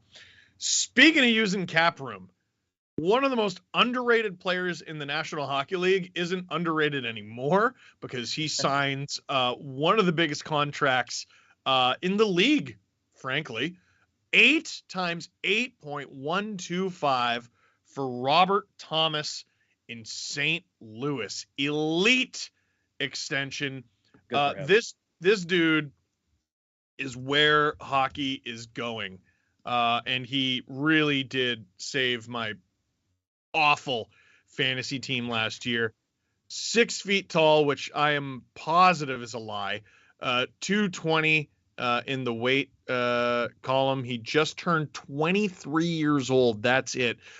In 72 games with the St. Louis Blues, 20 goals, 57 assists. One of the best players in the league. 77 points. He added 6 points in 12 games in the playoffs.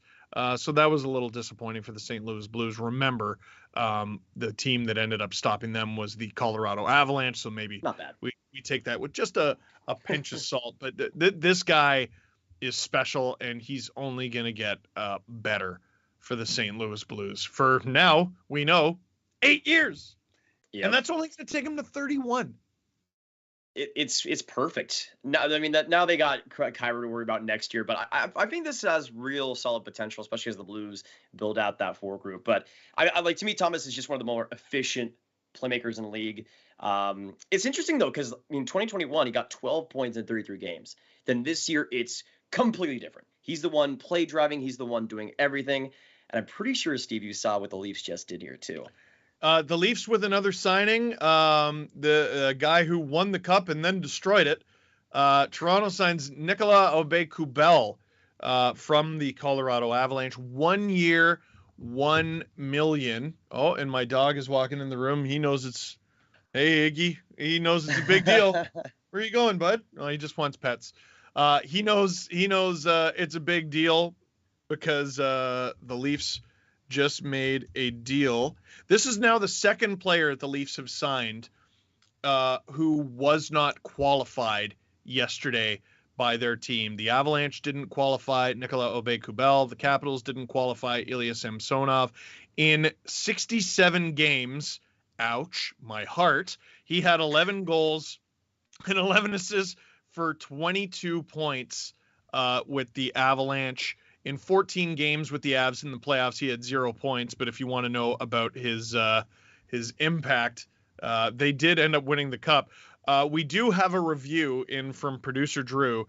NAK was by far our worst player. Have fun. Thanks, Drew. He was not very good. You're a piece of crap, Drew. 5'11", 187. He's from Slave Lake, Alberta. 26 years old. Drew, how dare you? That's not nice. That's not nice at all. I mean, okay. Interesting. Now, okay, I'll tell you actually how this is interesting, because the Leafs in that fourth line right wing spot where I assume this guy slots in, they also have Wayne Simmons. Leafs have another year of Wayne Simmons, who they signed to a 2-year deal. Now, what I keep saying to Leaf fans who are like, he's not good enough to be, in the top 12 anymore. He's not this, he's not that. I would say it's an 82 game regular season. It's really long. You need guys, you need 13th and 14th forwards to play. You need guys who make the rest of the team feel good. I think Wayne Simmons does that. But Aube-Kubel with the $1 million price tag sure looks like he's going to be in the lineup. But also, if it goes sideways and he is a bad player, like producer Drew said, how dare you? You can bury that. He's a second-round pick from 2014. And the Leafs add here. Let me throw this narrative in there, Grav. They add another Stanley Cup winner. Oh, so that's gonna spin. Okay. Matt Murray, Nicolas Aube-Kubel, bringing it together. The leadership. Championship DNA, Grav. Championship DNA. By the way, the price tag on Vinny Trocheck coming in from Arthur Staple. Trocheck is 7 years. We already established that. $5.625 million AAV with New York. I gotta tell you, that isn't bad. I was expecting 6. I was really expecting 6. So yeah, I'll take that. Especially for a guy who's probably going to play mostly on the second line. Yeah. Dude, good second line players cost more than that. Especially if they're going to play up the middle. I know he sort of does the middle and the wing. Like a good second line center these days is like $7 or $8 million. Trocheck with Panarin. I really like that fit in terms of what Trocheck can do. I really like that fit a lot. Also, big news from the Red Wings. We see the Andrew Copp deal confirmed 5 years at the same cap hit as Trocheck, 5.625. I kind of like the Trocheck deal a little bit more. I can't lie, but I do like Copp in Detroit. I feel like that's a good fit. Oh, big that's fan. Interesting though. Big fan. That's interesting. Stevie gets his guy. Let's Stevie Y. I was like, what? I didn't really care. He can go to the Red Wings. That's cool, man. It's not really my team, but whatever. So he was a great player for the New York Rangers, a real game breaker. So let's take a look at this. Last few years with the Winnipeg Jets. Let's go through it. 39 points in 55 games. Okay, that's a good player. 35 points in 56 games last year with the Jets. Oh, okay, that's a good player. Then he goes to the Rangers in 16 games, 8 goals, 10 assists, 18 points, and then it continued in the playoffs, although not over a point a game, but still a better pace than he had with the Jets. 6 goals and 8 assists for 14 points in 20 games with the Rangers. Here's a look at some of his handiwork. This guy was a great player for the Rangers, one of the best and most underrated pickups at the deadline. He's obviously got a propensity for finishing plays, and another team in the Atlantic decides they're tired of being crappy. Wait, Steve, isn't Cup from Michigan too? That's Ann Arbor. perfect. He's There from you Ann Arbor, go. Michigan. There you go. I like that 6'1", fit though. 206. Another guy who I'm pretty sure is lying, but in the other direction. He seems bigger than that. I'm really interested to see who he ends up playing with. Obviously, he'll be the second line center, and I feel like Detroit needed to go after somebody like this because now you can line up Larkin, you can line up Kopp, and then you can have Joe Veleno, who's already been in the lineup this last year as that third line center. Give him that expectation and give him just a solid, like, kind of sheltered spot to be in. But I feel like personally, it's kind of an interesting fit since Kopp can be more of a goal scorer. He can kind of be a little bit of both, but you do have quite a bit of already goal scoring forwards like Jacob Rutta. I would say is like the biggest one, and also Philip Zadina as well. But I think personally, I would really love to see Lucas Raymond with Andrew Kopp. 34 assists in 82 games this last year. He takes that next step. You have him with Kopp banging in pucks from the slot, and I think at least for the first couple of years, that deal is going to look marvelous. You know, oh man, it's funny. Lucas Raymond, I think, is underrated. Mm-hmm. If that's possible, because he was on the same team as Moritz Seider. Yeah, he wasn't even the most impressive rookie on his team. Nope. You know what I mean? But no, he's unreal. I mean, I remember at the time, the 2020 draft, there were people that were like, oh, I don't know about Raymond at 4. And and the thing was, after he was drafted, he was in the SHL, and his point numbers were relatively low for what you would expect for a player like that. And then he, right after that season, comes to North America, comes to the Red Wings, presses so amazingly at camp, and has the season he has. So for me, I've learned that if you're doubting Steve Yzerman in anything right now, you need to stop it. You just stop it right now. Never do that. That's the worst thing you could possibly do. So I feel like with Kopp, just on paper, I think it's a good fit. And I feel like as well alongside other forward prospects, like maybe we see Bergeron take that next step for the Red Wings this next year. But I think Raymond's going to be such a good fit, and hopefully you'll have Bertuzzi 100% next year. You could have Verona as well 100% next year. I think the Red Wings forward group is going to look good. It's going to look solid. By the way, I haven't said this in a while, but welcome to the Sportsnet little free agency frenzy, whatever you want to call it, stream here on the Sportsnet YouTube channel. It's myself, Steve Dangle, with young Grav here. Click like, click subscribe, tell all your friends. This is the place to be to watch and learn when it comes to free agency. Hot and heavy, man. The news has been coming in fast, and we're still really, we have a lot left. Red Wings beat writer Max Bultman also hearing Olli Määttä with Detroit. Just to add to that conversation, he's a guy who's lived 1,000 lives, isn't he? Yeah, kind of like Murray. I mean, he was pretty young on those Penguins teams that won the Cup, and then he goes to all these different teams. He was with LA this last year. I think that's an all right ad. Yeah, last 2 years. This would be 1, 2, 3. This would be his 4th team. I actually thought he played for more, but his 4th team in 5 years. So a lot of moving around for Olli Määttä. He was with the Penguins in 18-19, the Blackhawks in 19-20, and then the Kings each of the past 2 seasons, and then he'd be going to the Detroit. If I'm not mistaken, that's 1 team in each division. Good for Olli Määttä. Just getting around the entire league. Try out every single division. Good for him. Yeah, figure it out. Figure out what you like. Who's got good food. So actually, big news: the Blackhawks are actually acquiring players. Whoa! Scott Powers, Max Domi, and Andreas Athanasiou. That's actually for the Blackhawks. That's interesting. So as someone who has recently cheered for a team that was trying really hard to finish last, let me tell you what the Blackhawks are going to do. So they got Andreas Athanasiou, they got Max Domi. What I bet happens here, because Scott Powers tweeted that those 2 players are going to the Blackhawks, didn't say the term. Can I make a bet? The Blackhawks are going to make a bunch of 1-year deals today. 1-year deals. They're going to sign a bunch of mercenaries that are going to be gone after the deadline. Because the thing with Athanasiou and Max Domi is they're good, and there's no room for that in Chicago because they are going for Bedard hard. Go hard for Bedard. The Blues just signed Nicoletti $4 million. That's a lot of money, man. That's a lot of money. That's a lot of money for. And you know what? Because it's the Blues, like they could still win. That's I'm true. gonna throw this out there, Grav.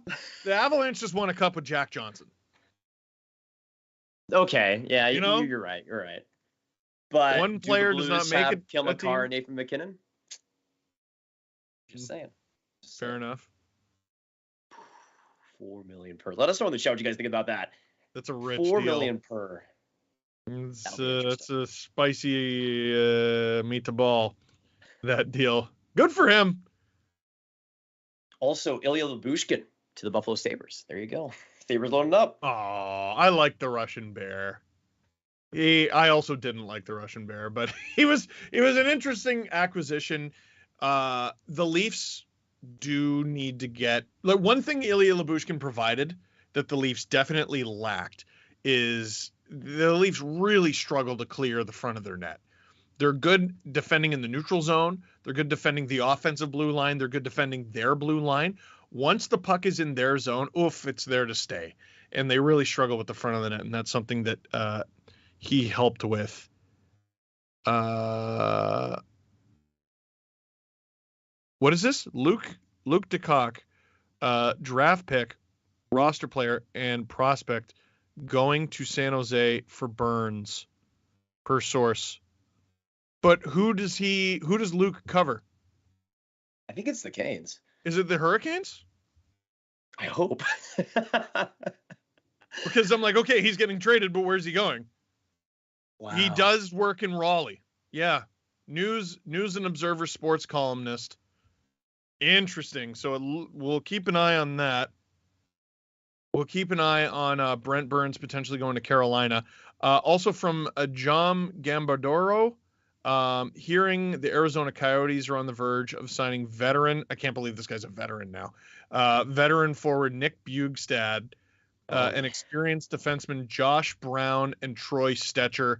Those are all deals I would expect to be, again, 1-1-1.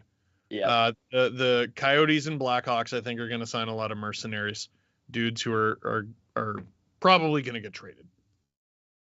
That's interesting, though, because just with the fit, I mean, again, we've heard a lot about Klingberg going to the Canes, and with Burns going to the Carolina, like, that's going to be such an interesting fit with all the options the Canes have on offense, like him on the power play with Aho, with Teravainen, with Jarvis, with a bunch of these players.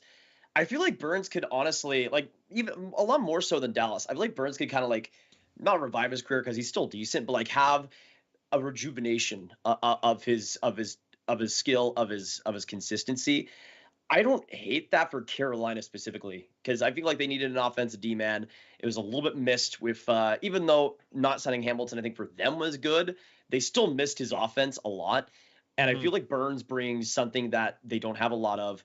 And we'll see what the price tag is, a draft pick, roster player, and a prospect. It doesn't sound like it's going to be like all that crazy. But if it is, still, I feel like for the Canes, it'll be I nailed it. Decent bit. I nailed it. So Frank 1 Saravalli. year. Yeah, Max Domi and Andreas Athanasiou, twin 1 year, $3 million deals with the Chicago Blackhawks. What I tell you, stick with your boy. Sportsnet, free agency stream, Steve Dangle, Grav, click like, click subscribe, tell all your friends. I know what I'm talking about. Big fan. And hit that like button for Steve getting a prediction correct, guys. We got 1.3K right now. Let's get to 2K. We got 14,000 people in here. Thank you all for joining us. We still got a lot more deals to confirm here. We still got John Klingberg on the board. We still got so many solid forwards. We haven't heard anything with Gaudreau. I still think New Jersey's the team that's going to get him, but we haven't heard anything about that.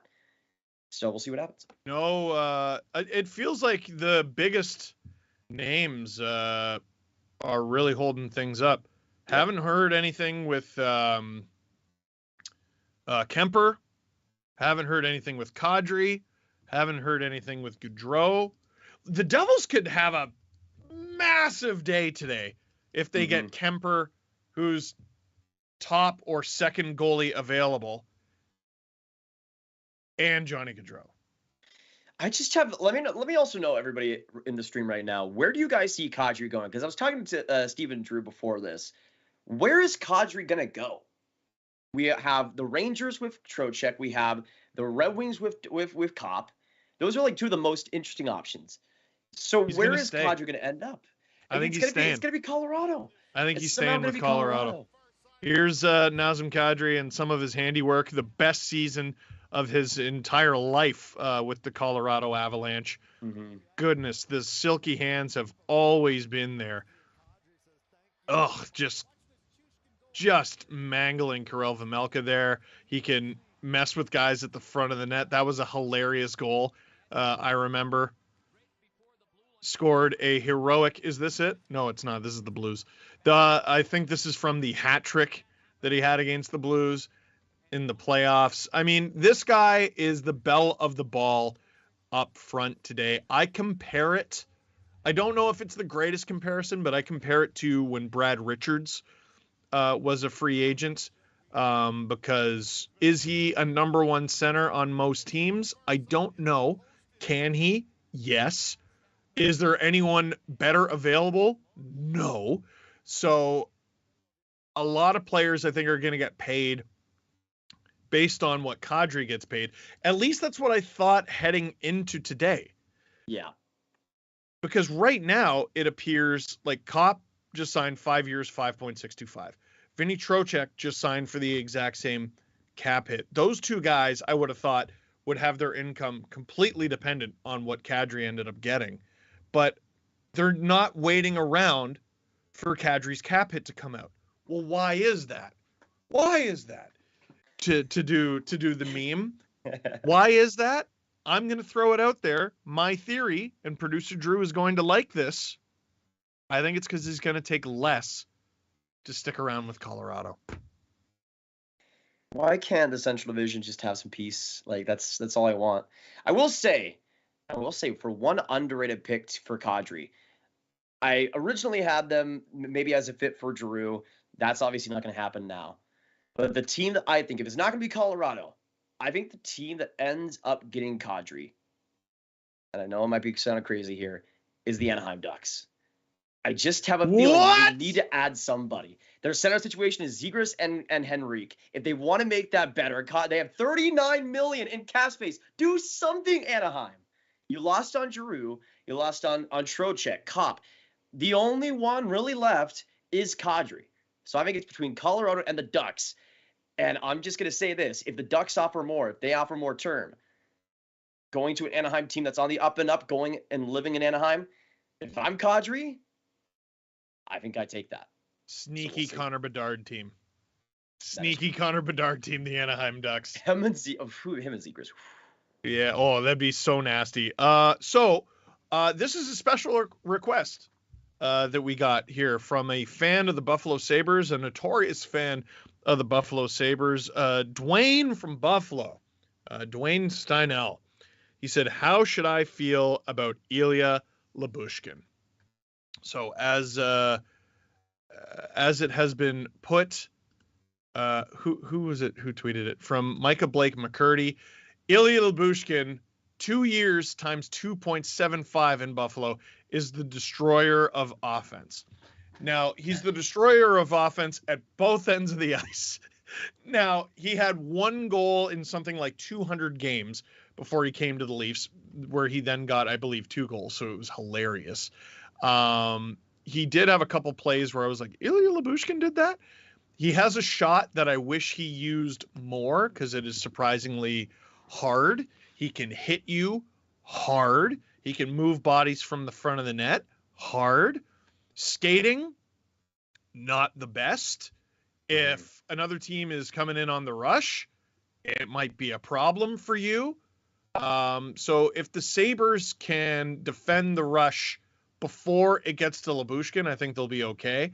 But if it's situations where you're hemmed in your own zone, I think that's where Lyubushkin helps you out because he helps you clear bodies.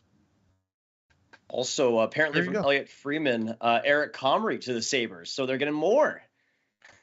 That's a good pickup for them. That's a good underrated. pickup for them. 2 years times 1.8 for Eric Comrie. The Winnipeg Jets lose their backup. the Buffalo Sabres gain a starter potentially? Because, like, I mean, surely, for as good as Craig Anderson was for them, surely he's going to be an apprentice. Malcolm Subban, almost called him Max. Malcolm Subban re-signed with the Sabres as well. Craig Anderson, for as positive an influence as he was in the Buffalo Sabres last year, was an .897 goalie in 31 games. They need some more stops to be a little bit more competitive. He'll be 42 when this upcoming season ends. He's almost as old as Grav and I combined. Not quite, but also kind of close. Almost. Yeah, he's 41 right now. Eric Comrie, I think, is ready to take the next step in his career, and that might just be as the starter of the Buffalo Sabres. And Grav, you look excited, and it better be exciting news. Okay, reports are saying the Sharks and Hurricanes trade is done. Brent Burns and Lane Peterson for Steven Lorenz, goalie prospect Ito Makiniemi, and a conditional 2023 third-round pick. And here's the big part. Sharks are retaining 33% of Burns' contract. So wow. There you go. There you go. Done deal. Burns to Carolina. And they get the big one. They get the big one. I actually like that a lot. Retaining 33%. Not really giving up anything. Like a conditional 2023 third round pick is the biggest thing. And we'll obviously see what that condition is. But so the Sharks are gearing up to be bad because they're retaining 33% of $8 million this year, the next year, and the next. That's how bad they wanted to get out from under this Brent Burns deal. Now, for any Hurricanes fans who are worried about Brent Burns' defense, because he's an all offense, no defense sort of guy, despite the fact that he's huge, that's Tony DeAngelo. So this is Tony DeAngelo, but big. There's your Tony DeAngelo replacement. Yes, he is far older. Yes, he is far slower.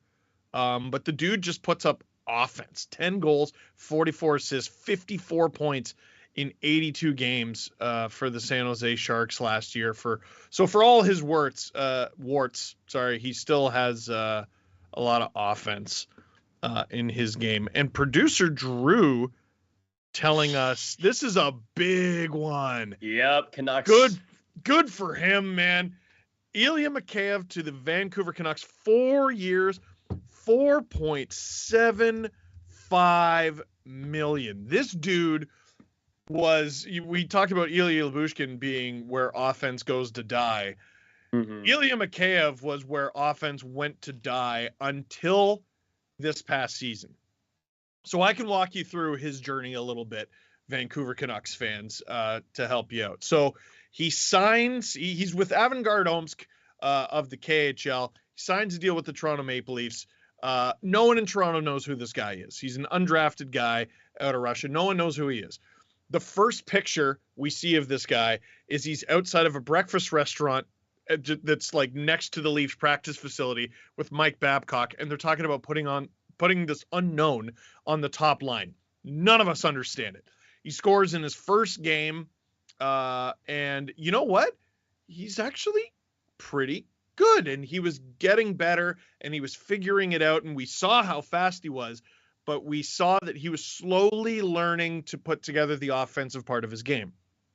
Then disaster strikes. In a game in New Jersey where he actually scored, I believe, an errant skate comes up, cuts his wrist, and his season was done. Or at least it would have been had it not been paused by COVID. There's his agent, Dan Milstein, with a legendary Photoshop. Dan, what are you doing? Nice. Oh, that's terrible. Good for Dan Milstein, though. 4.75 for 4 years. That's not a bad job by him. Oh, no, he's having a great day. So Ilya Mikheyev, he was really learning to put it together. scored in the warm-up game, but then had 0 points in 5 games in the bubble. So a lot of Leaf fans were super hyped on this guy heading into last season. He did not put it together at all. 7 goals, and I can tell you for a fact, most of them were by accident. 10 assists for 17 points in 54 games, and in the 7 playoff games against the Habs, again, 0 points. So this guy is where offense goes to die. This season, he's heading in to his last preseason game, gets hurt. Nightmare. The guy comes back and a switch flipped, and he couldn't stop scoring. He could not stop. He had 21 goals, far exceeding his career total of 15 to that point. 21 goals, 11 assists for 32 points in 53 games. He was a good contributor in the Tampa series, finally putting up his first playoff points, 2 goals, 2 assists for 4 points in 7 games. He can keep up with Connor McDavid. We know that for a fact when it comes to skating. In terms of straightaway skaters, I'm not talking about, first couple strides or whatever, going around the net. I'm talking about Northwest skaters. Ilya Mikheyev is one of the best in the league. He's one of the trickiest penalty killers in the league. He's going to be an X factor for the Vancouver Canucks. For that price tag, probably on their second line. But if you have to demote him to your third, you can. But I think the reason he signed in Vancouver, because he actually did request a trade from the Leafs at one point, and they just straight up told him no, is he wanted a top 6 role. So on top of the money, he's going to get that in Vancouver. Good for him. We also got a couple of news as well after that. I think this is a really underrated deal. The Rangers get Yaroslav Halak 1 year, 1.55 to back up Shesterkin. That is solid. I like that. I feel like. Noted Alan Walsh client. That's true. Nemestikov is also back in Tampa, 1 year deal. Nemestikov. That's interesting. I like that. He was good with the Stars. I'll miss him. Also, for Elliot Friedman, hearing Ben Sherratt and Detroit closing in. Back to the Atlantic. Didn't expect Steve Yzerman to go after Ben Sherratt. No, that's a strange one. That's a strange one. I'm interested in that. Like that's probably going to be like a 3-year deal-ish. Like Sherratt's probably going to want to get as much term as possible now. Wow. That's weird. That's the thing though. This is the time for free agency, and this is the time where things get weird. Yzerman going after Ben Sherratt. What do you guys think about that? That's weird. Yeah, shouldn't some of the shine have come off him? Yeah, he was kind of with Florida. It wasn't that great. No. That was the big thing. Like for all the people that were saying, "Oh, this is going to be an amazing deal for Florida because he's so good in the playoffs." He wasn't a factor, and that was him at his best. When he was kind of invisible. With Detroit, that's the thing though, because we've heard with Steve Yzerman, he's told us that he wants to get some help for Moritz Seider, and I guess a way that's help, but also analytically, it's not amazing. But Detroit, I feel like that's a team that maybe could get better out of him. I did not expect that. If you see me looking off screen, I'm trying to figure out, I'm looking deeper into this trade between the Carolina Hurricanes and the San Jose Sharks. So Brent Burns, it looks like, is going to the Carolina Hurricanes. I'm trying to figure out how this deal is anything other than glorified money laundering, because I'm trying to figure out what the Sharks get out of this deal. The best piece they get out of the deal is, they're going to have dead cap, but they are going to also get a little bit of cap relief. Eetu Makiniemi looks like he could be a player for them, but they already have too many goalies. They're probably going to try to unload one, right? They got Kaapo Kähkönen, they got Aiden Hill, they got James Reimer, who it doesn't look like is going to return to Toronto, single tier, but I'm happy about Samsonov. Makiniemi had a .922 in 14 AHL games last year, and Carolina can afford to do that because they have Freddie Anderson, they have Antti Ranta, they have Kochetkov, I think was the third guy who we saw in there. This could be solid. It's to me, it's just Carolina getting their Tony DeAngelo replacement and San Jose getting a little bit of cap relief. For what? I don't know. Yeah. You know what this kind of reminds me of, this trade? It kind of reminds me of the Marc-Andre Fleury deal, where the Golden Knights basically got nothing, and they were just shedding cap because they wanted to shed cap. That's kind of what it reminds me of a little bit, where you still have this really talented player that's basically just a salary dump, and they don't really get anything back. But the Sharks did want to pick, so I think that's why we did see the third round pick exchanged. They get the pick. Steve Lorentz can play NHL games for them. Mm-hmm. I don't think like we're looking at guys who can potentially develop into, something that could be a significant piece of their team. I don't see it here. Lorentz might play some games for them. That's about it. Mikheyev could turn into something, although that's far from a sure thing with a goalie. And then a third round pick. I mean, that's magic beans too.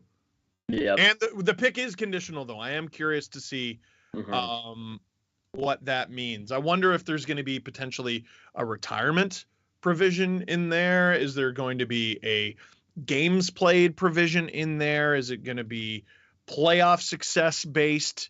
That's a common one as well. Very interested. I feel like Mike Greer's time has already been pretty active so far, because especially when it comes to the RFA situations, there was a lot that happened. We saw in the draft how he made the Luke Kunin deal, but he ended up not qualifying, or he ended up qualifying Gadjevich. He didn't qualify. Oh gosh, I forgot his name, but it was another player that was. Oh man, there were so many. There were so many. Let me try to. It's been a weird week for the Sharks. But I feel like they might be one of those teams that's just trying to get away from as much salary as possible. That's the only thing I'm really thinking right now, especially with the Burns deal. Yeah, I can't find it. I'm not gonna bother. Yep. There's too much. By the way, Grav, can you believe we are already over halfway through this stream? And still, like, half the guys are available, pretty much. It's wild. It's absolutely wild. So we're over halfway through the stream. By the way, free agency here on the Sportsnet YouTube channel with myself, Steve Dangle, and this young man over here, Grav. Oh, salute. Still waiting for his Dallas Stars to do something, anything, but there's a smile on your face every time you talk about the Brent Burns deal, because you just didn't want him to go to your team. The thing is, it's just like, I don't want the retirement home to happen.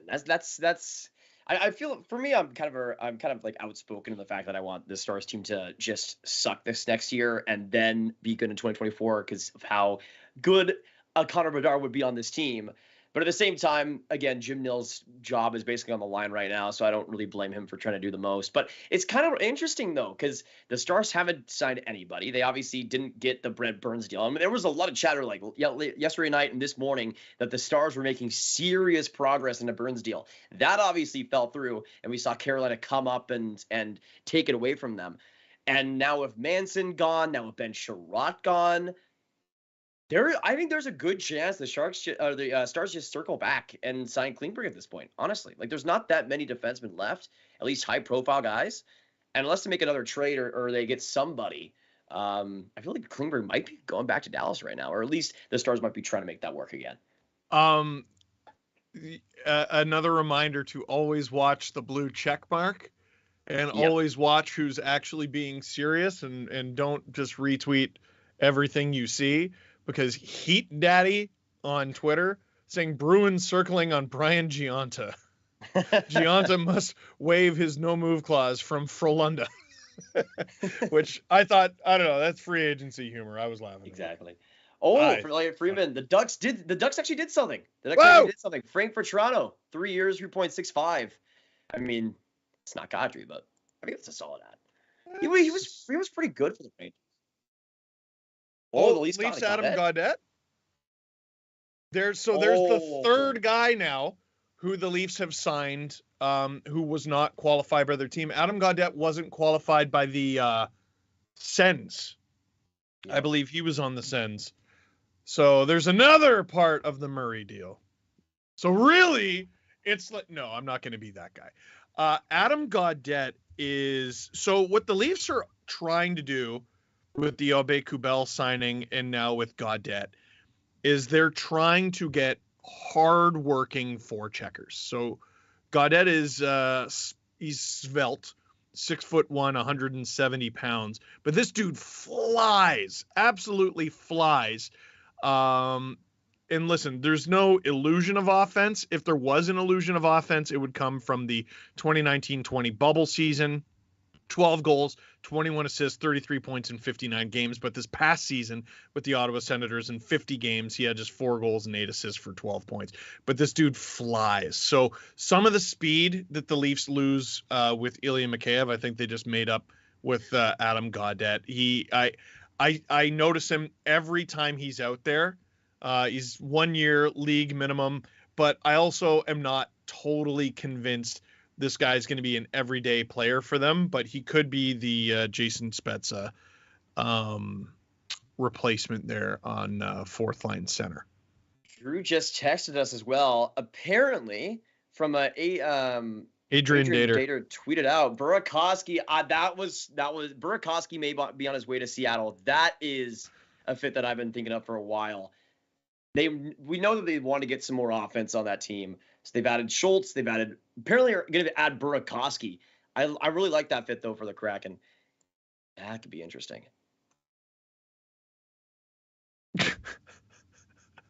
Ryan Fancy tweeting for the Adam Gaudette deal. Don't even know who this is, but I like the move. Shrewd. Tidy business. It is that sort of day. Team gets like a fourth or fifth line player, and you're like, you know what? I like it. You know what? I like it a lot. Here's the Frank Vatrano deal again from Elliot Friedman. I'm going to look up how he did last year. Frank Vatrano, undrafted player, by the way, so good on him securing the bag. Always cheer for the undrafted guys. Didn't play he did play a lot. There was a deal. So I think he went from the Panthers to the Rangers. In 49 games with the Panthers, he had just 19 points, so it wasn't working there. He goes to the Rangers, it immediately starts to work again. 13 points in 22 games in the regular season for the Rangers, and then in the playoffs, he added another 13 points in 20 games. So Vatrano, fairly average size, but he can give you middle six production. He signed for middle six numbers. It's the sort of deal where he could be part of the Ducks rebuild. He can be traded. It's fine. It's a fine deal. And I mean, at the end of the day, undrafted 28-year-old just signed for over $10 million. Good for him. Yeah, we saw, it was interesting where they had Vatrano in the Rangers lineup because they had him all over the lineup. They had him with Zibanejad at points. They had him with Panarin and Kopp, I believe, at points too. But he's just a player that I think alongside a good playmaking center is just such a good player to get to the net, be able to get into good positions consistently. Again, I've been talking about a lot on this live stream in terms of where we could see players go alongside him. But I still think Trevor Zegras with Frank Vatrano could be a really interesting fit. And we've seen Vatrano be on that first line, be able to take responsibility like that and still get the job done. From Frank Cirelli, Stars news here. Lots of rumblings that John Klingberg and the Stars have re-engaged. Not confirmed, not done, but makes sense with Dallas missing out on Burns. Let's see where this goes. Okay. I told you. Drew's still alive. Yeah, like you can't, go for a move like that, miss out, and then be like, oh, okay, well, we're just not going to do anything. So, like, if the Stars keep Klingberg, that makes a lot of sense. If they lose him, though, I don't know what's out there. And let's be honest. Like, I'm sure you like John Klingberg. You obviously got his jersey. Stars fan. He's been a star for his entire career since he was drafted in 2010. But like Merrick, I remember talking about like 8x8 for John Klingberg, and it's just not going to happen. Like, it's just not going to happen. I think he spent a lot of money this year when he struggled a little bit. He still put up 47 points in 74 games. There's that patented floater from the point. Merrick always loves to point out. He would always talk to me about it when we were streaming episodes of ice surfing. But he had a tough playoff. Getting in that fight. He had 26 penalty minutes in 7 games and just the 1 assist. 8x8. I think he wanted it mid-season, and now that free agency is here, I think what he's discovering is it's not there. Who has $8 million to give this guy until he's 37? Who has actually even worse, because he'll be 30 when the season begins, so it would take him to 38. Who has that? I don't think anyone has that, man, and I think that's what he's finding out. That was always my main problem, was that term, just with how, like, just these past 2 years, like really since the bubble in 2020. He was terrific there with Haskin in the 2020 bubble. I think got around like 15 or 20 points, if I remember correctly. But the problem is he suffered so many small injuries, a lot of time missed, and he has also been a lot more inconsistent in his time there. Like, I don't think Klingberg has ever been this amazing all-around defenseman, but we've seen that lack of true amazing overall game kind of dip down even more.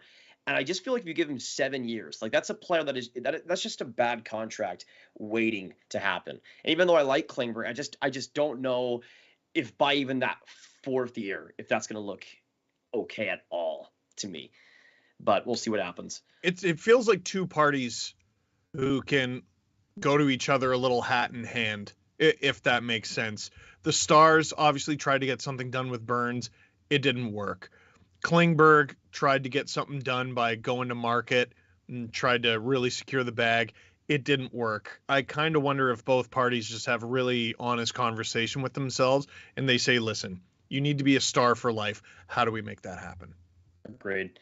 Also, big news from a couple of big signings. Kulak re-signing in Edmonton. I love that for the Oilers. 4 years, really good for them. 2.75. That is an amazing deal. That is an amazing deal for them. What was the term? 4 years, 2.75. But I'm pretty sure he's in his late 20s. So it's not the worst thing in the world. And also on top of that, looking like Mason Marchment to the Carolina Hurricanes. 4-year deal. That makes a lot of sense. Not bad, man. He brings some of what they lack. I think Mason Marchment under Rod Brindamore. That's a good fit. That's a good Sorry for fit, the rest of the Metro. Ooh. Yeah, really good season offensively, but what he did on defense was really special, Mason Marchment. And I think Rod Brindamore can't wait to get his hands on this guy and turn him into even more of a special player for them. Mason Marchment, easy guy to cheer for. Well known in the Uxbridge area. Actually know one of his high school teachers. 47 points in 54 games, up from his career high of 10 with the Panthers the year before. Just the 1 goal in 4 games for the Panthers in the playoffs. Obviously battling some injuries in there. It's tough for him. I imagine this has got to be a whirlwind of emotion. Usually this would be, a great day for him, a great day for celebration. Obviously mourning the loss of his father, who passed at the draft in Montreal. I can't imagine what's going on in his mind, but he gets a 4-year deal. That's some stability. He knows where he's going to be for the next 4 years. He's going to a good team. He's going to a team with a good fit. And there's another guy, undrafted, earning his stripes. This is a dude who the Leafs scooped up, and he was playing. He played 35 games in the ECHL 1 year, and here he is now signing a 4-year deal in the National Hockey League. So good for him. I'm sure really mixed emotions, but good for him. And another big one for Dan Milstein. Sergachev, monster extension with Tampa Bay, 8-year, $8.5 million. Wow, that's a lot. So much for everybody taking a discount in Tampa. He makes more than Victor Hedman. Yep. Like a lot more. Well, the thing is, he's behind Hedman on that second pair. You're gonna have with Hedman 7.8 on the first pair, Sergachev 8.5 on the second pair. It was gonna happen, but still, the fact that's crazy. Well, so this is what I was saying. With the Ian Cole signing for the Tampa Bay Lightning earlier and losing Ryan McDonagh.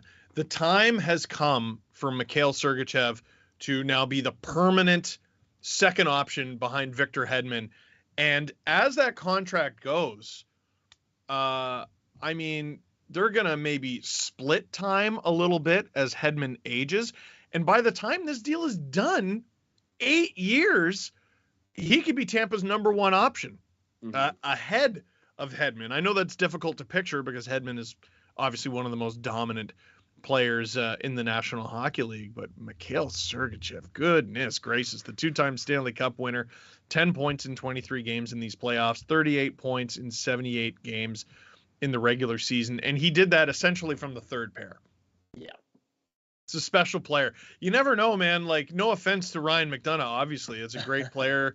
Stanley Cup final 4 times. He's won the Cup twice, but with Sergachev playing more minutes, Tampa might be even better next year than they were the year before. Now, does that contract kick in now?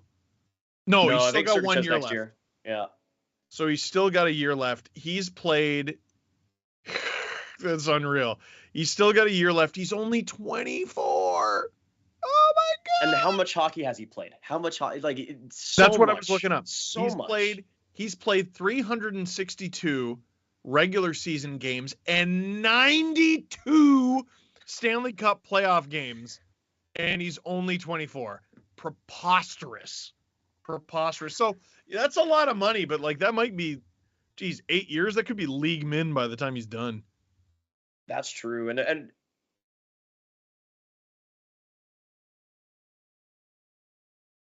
so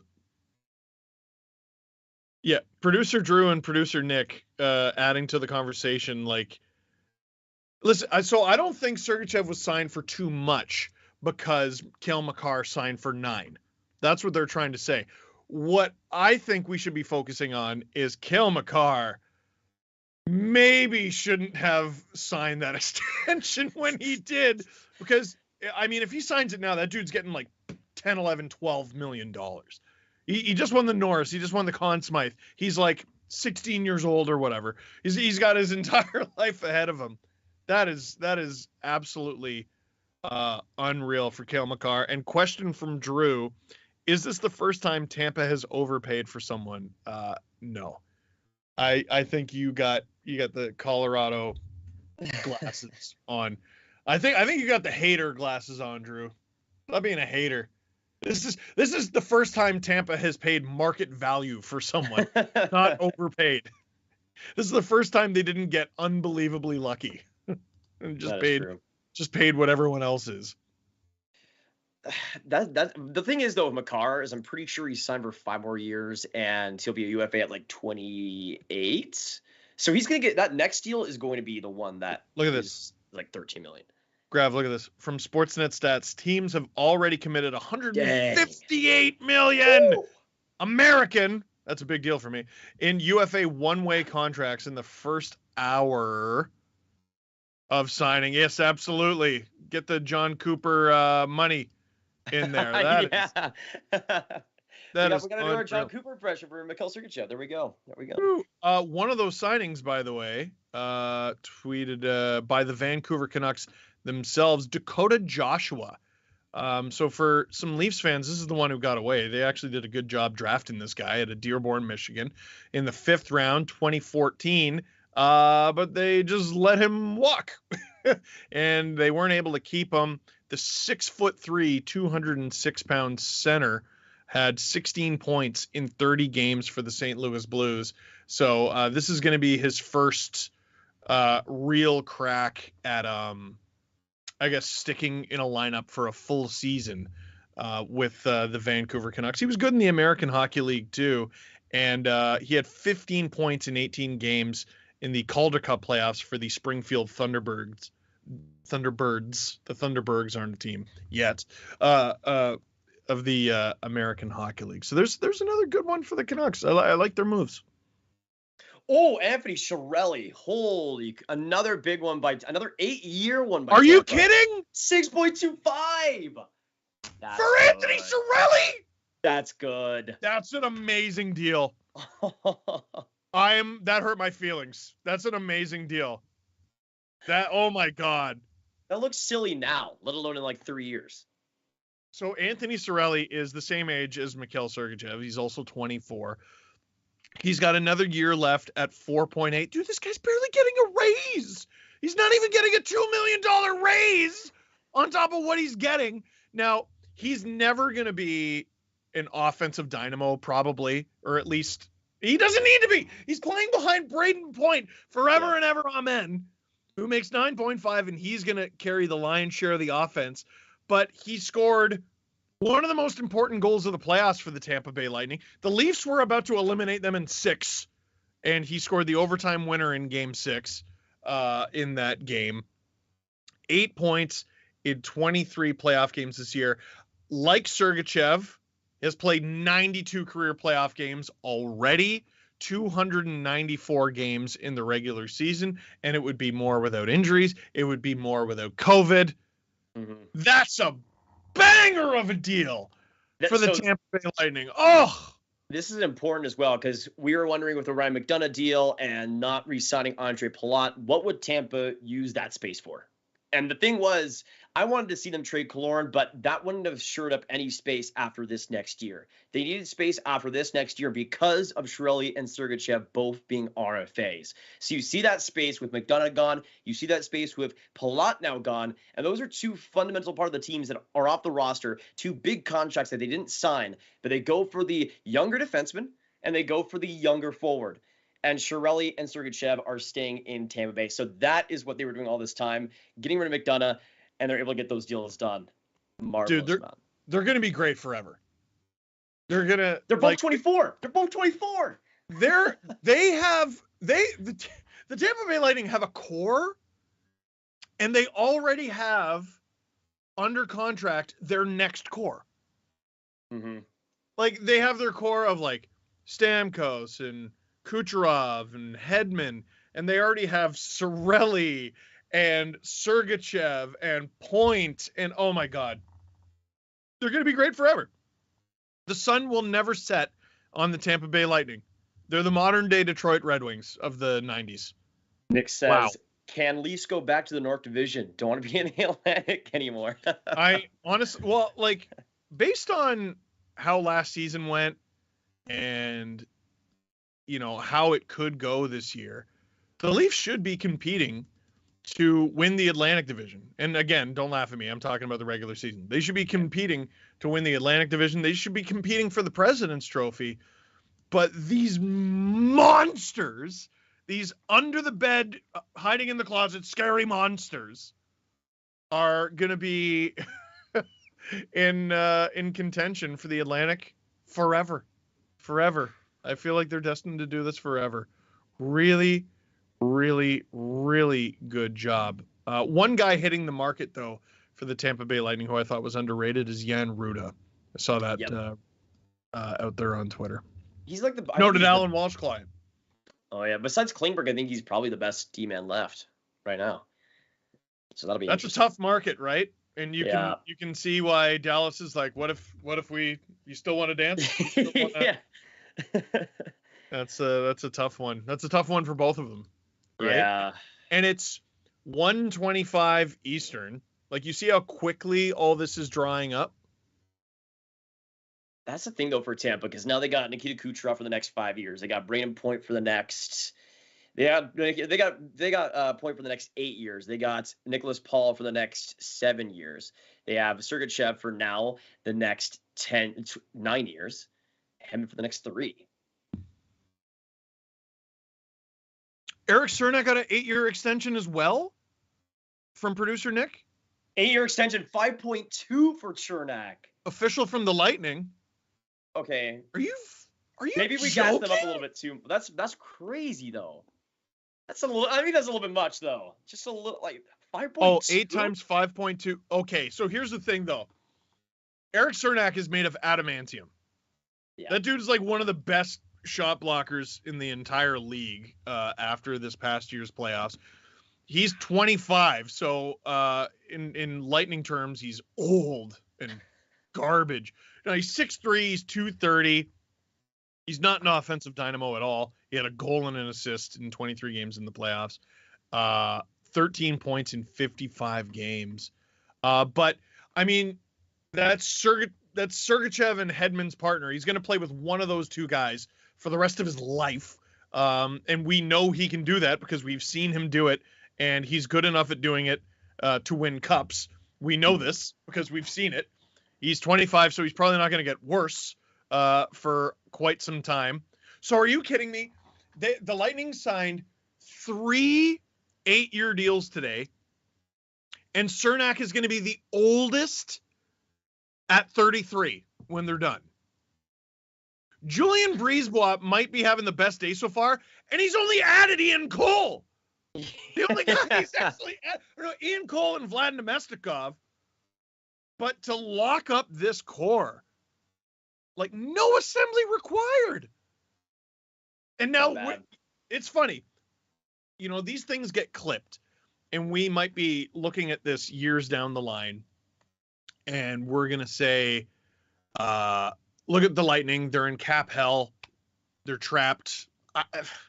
I just don't think so, man. Usually these 8-year deals, they go to guys who, they're going to be 37, 38, 39, 40 by the end of it. Like, these guys are going to be in their early to mid 30s. Cernak's going to be younger than I currently am when this is done. You know how much that hurts my feelings? And by the way, what a 2-week span for Slovakian hockey.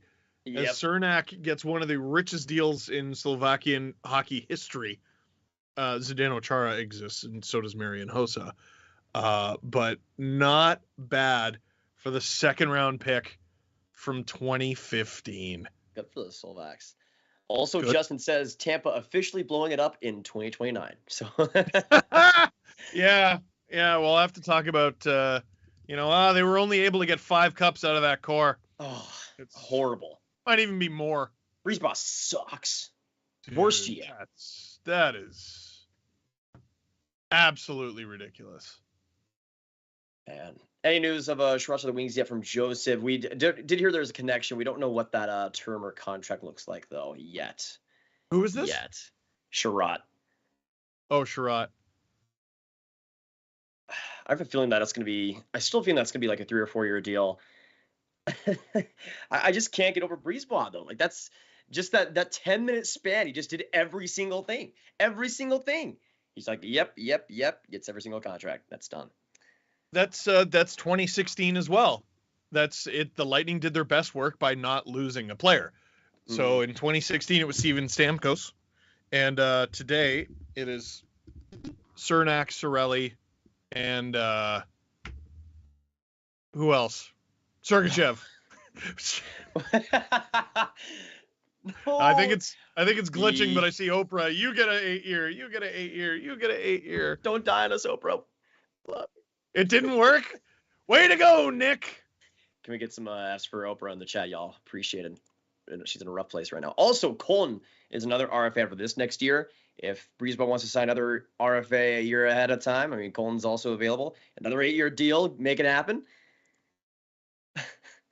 Oh boy. Ooh, that's mean. How dare you?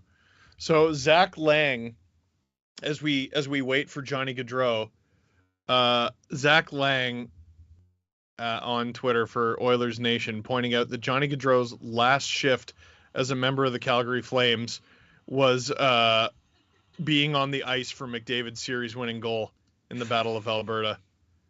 That's a rough way to go out as a Flame.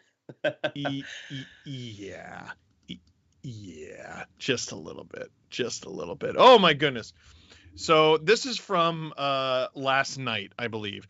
So this is how the news breaks. Explosive news from Elliot Friedman, learning that Johnny Gaudreau has decided to test free agency. Calgary GM Brad Treliving, I'm reading this from bottom to top for anyone who's confused. It's a disappointing day, to say the very least. Wishes Gaudreau the best. Thanks him for 8 great years. It's amazing that it's already been 8 years for Gaudreau in the league. We did everything possible to keep him here. It's a family decision, and we respect that fully.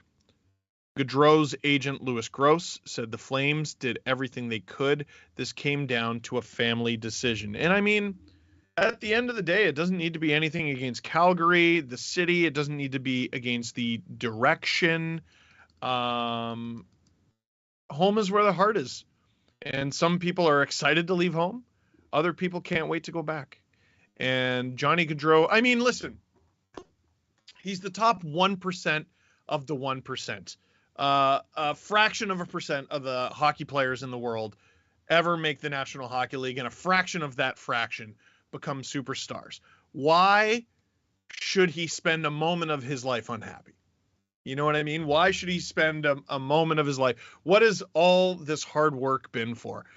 Getting up at 4 and 5 a.m. and going on these, long hockey road trips and, getting smashed into the corner by these hulks and being told you were too small forever and accomplishing things anyway. At the end of the day, I mean, he's rich. He was going to be rich no matter what. Better to be rich closer to home, isn't it? Better to be rich closer to home. I feel like we're just waiting for the moment that Gaudreau goes to a Metro team at this point. Either New Jersey, whatever it might be. The Oilers on their Twitter making it official. Jack Campbell, 5 years times 5. Also, Brendan Lemieux, one year, $3.5 million. No, I think 1.35. Oh, okay. Unless you and I got different numbers. 3.5 makes no sense. I think Elliot Friedman said 3.5, but I think it's supposed to be 1.35. That'd be really funny if it was. Oh my.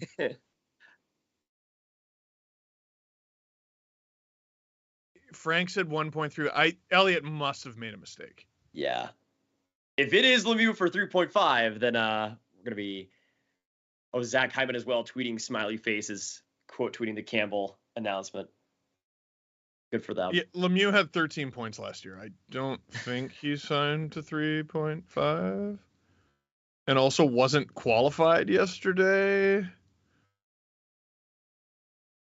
Oh boy. Okay, well, we'll have to watch that because that is wild. Holy crap. Whoa. Also, reports Oilers continue to work on Connor Brown. If it happens, it will likely see picks in return, which means Edmonton will have to find other destinations for Foegele and Puljujärvi. Interesting. They're kind of backing themselves into a corner here. From Mark Spector, Sens in need of D-men. So yes, Tyson Barrie would be an obvious trade chip. Am told this is a picks deal. Remember, Brown becomes a UFA after the 22-23 season. And for those of you keeping track of time, that's this season coming up. Hard to believe it's already 2023. Barrie moving, or Oilers moving Barrie makes some sense. I actually kind of liked him for Edmonton during last year's playoffs. But I mean, that's Evan Bouchard's spot. That's as the power play quarterback of the future. I mean, it's him and Darnell Nurse. Elliot Friedman correcting himself on Twitter just now. Too careless. Sorry. Lemieux in LA for 1.135. So this is what people forget. And I think Lemieux is now the second contract to do this. I don't remember who the other one was. Just because a player is not given a qualifying deal from his team doesn't mean he can't return to that team. It just means the qualifying deal would have been more than the team was willing to pay. So the Kings wanted Brendan Lemieux. They didn't want him for the amount of money it was going to take on his qualifying deal. I don't know what that would have been. He hits free agency. I'm sure Brendan Lemieux had a chance to see what was out there. And even though it wasn't as much as his qualifying offer, the Kings still had more to offer. So he's still a rich man, hangs out with rich guys. He's friends with one of the dudes from, what's that show? Too Hot to Handle? Yep. The game show where it's weird. Anyway, I know this because of my podcast. 1.35 to stay in LA where it's sunny and hot. Woe is him. What a tough life. Also, the Eric Comrie deal confirmed, 2-year, $1.8 million AAV, interestingly. Also, I got to go to the bathroom real quick. So, Steve, take care of the show. You do that, buddy. I got a cast iron bladder. Look at this streaming rookie with young Grav. So we got a lot going on still here. Zach Hyman, here's the smiley emojis tweet for the Oilers getting Jack Campbell out of Toronto. Another former Leaf joins the Oilers. Campbell, 5 times 5. Funny enough, Dubois and Holland were deadlocked in a battle last year. Dubois wanting a second-round pick in exchange for Zach Hyman's rights so that the Oilers could negotiate in an 8th year of that deal. Ken Holland only offering a 6th-round pick, so they met halfway and did nothing. But now Jack Campbell, like, what negotiating rights? It sounds like they were negotiating the entire time, a deal that was rife with tampering. How did we know the Oilers? There's John Klingberg going back up on the wall for young Grav, which I just realized you can't see and I can. My bad. You'll see it when he comes back. But Jack Campbell, we've known that number for days, so obvious tampering going on there. But it's a good fit for Campbell. It's a good fit for the Oilers. And who knows, maybe he's the piece that gets them over the top. Grav, what's with the redesign? Nothing. Just the Stars apparently trying to re-sign Klingberg again. And I'm going to be honest, I would kind of rather have you on Ruda if I'm not thinking about it. You could get both, potentially. I guess we'll see. From Mark D'Amico on Twitter, according to Rick Dollywall, Madison Bowie signing a 1-year deal with the Habs. So any Habs fans here, Madison Bowie. He was once a pretty highly touted guy, drafted by the Washington Capitals in the 2nd round in 2013, but he's really struggled to stay in the NHL. He's a big body, shoots right, all those things that teams love, but he hasn't played regularly in the National Hockey League since he was with the very, very, very, very bad 1920 Detroit Red Wings. That team was so underratedly awful. Last year, he only played the 2 games in the NHL with the Vancouver Canucks and was a -3 in those 2 games. Played most of his time in the AHL with the Abbotsford Canucks, where he performed admirably, but AHL, 27 years old, might play some games for the Habs, but probably not a lot, barring injury. Yeah, I hope we don't see him in the NHL level for the Habs. We'll see. It's just depth for them, solid. And the problem is now that they don't have Kulak back, they got to bring in some more guys. But it's interesting though, because we're what, like an hour and a half into free agency. We still got Johnny Gaudreau available. We got John Klingberg still available. We got apparently there was a link between Burakovsky and the Kraken. That's still on the table. Nazem Kadri still on the table. And a lot of different guys. David Perron. I feel like David Perron is the one we never talk about, but we should talk about way more. We don't know if he's going back to the Blues. We don't know what's happening there. He's a free agent. Yeah, UFA. Yeah, so that's gonna be. I feel like that's gonna be a really underrated pickup for somebody. Still has a lot to give at 34. Nick throwing this up. This is what Tampa looks like right now. So after extending Cirelli, the cap friendly, just bless them. After extending Cirelli, Sergachev, and Cernak, we now show the Lightning as having 78.9, so basically 79 million, committed to 14 players in 23-24. That's not this next season. It's the one after. Looks like some more really hard decisions coming for Tampa next offseason. And I would just like to point out, that's next offseason. Whee! Let it ride. We're going to go to the Stanley Cup final again. That sounds like tomorrow's problem. Let's go. That's what I'm saying if I'm Julien Brisebois. Listen, at the end of the day, they're hard decisions born from having too many good players. That's a good position to be in. It's still a position of strength, even if they have to make hard decisions. You know what's a hard decision? How do we win games? How do we ice a competent team? That's what the Arizona Coyotes are thinking right now. The Lightning don't have that problem. Brisebois can give them some pointers. You think? Yeah. Oh my goodness. Also, Dustin Torkowski to the Pens and Alex Stalock to Chicago, apparently. Also, Heather says, Steve, can I get a shout out? Hi, Heather. Hello. Sorry, I'm just slowly dying with a cough. Heather, I don't know if it's the same one. Also goes, Steve, be honest. 5 years from now, would you rather be the Leafs or Oilers? Well, Heather. Got to depend on Matthews, right? It's a wild question. Okay, well, the Leafs might not have Matthews. The Leafs might not have Marner. The Oilers might not have McDavid. And the Oilers might not have Draisaitl. So at the end of the day, what this question breaks down to for me is who do I expect to have more success over the next 5 years? And I got to tell you, the Oilers just went to the Final Four. Part of the reason they didn't make it to the final is they got bad goaltending. Their goaltending is going to be better next year with a tandem of Campbell and Skinner, probably. We think it's going to be Campbell Skinner. We'll see what Mike Smith does. Right now, it's looking like the Oilers are in better position. So I'm not going to sugarcoat it. I'm not going to, use blue glasses. That's how it looks, Heather. And as well, Mike, making a good point, all the Stromes are available. So Dylan Strome's still on the board. There was a link to him with Toronto. That could potentially still happen. Ryan Strome.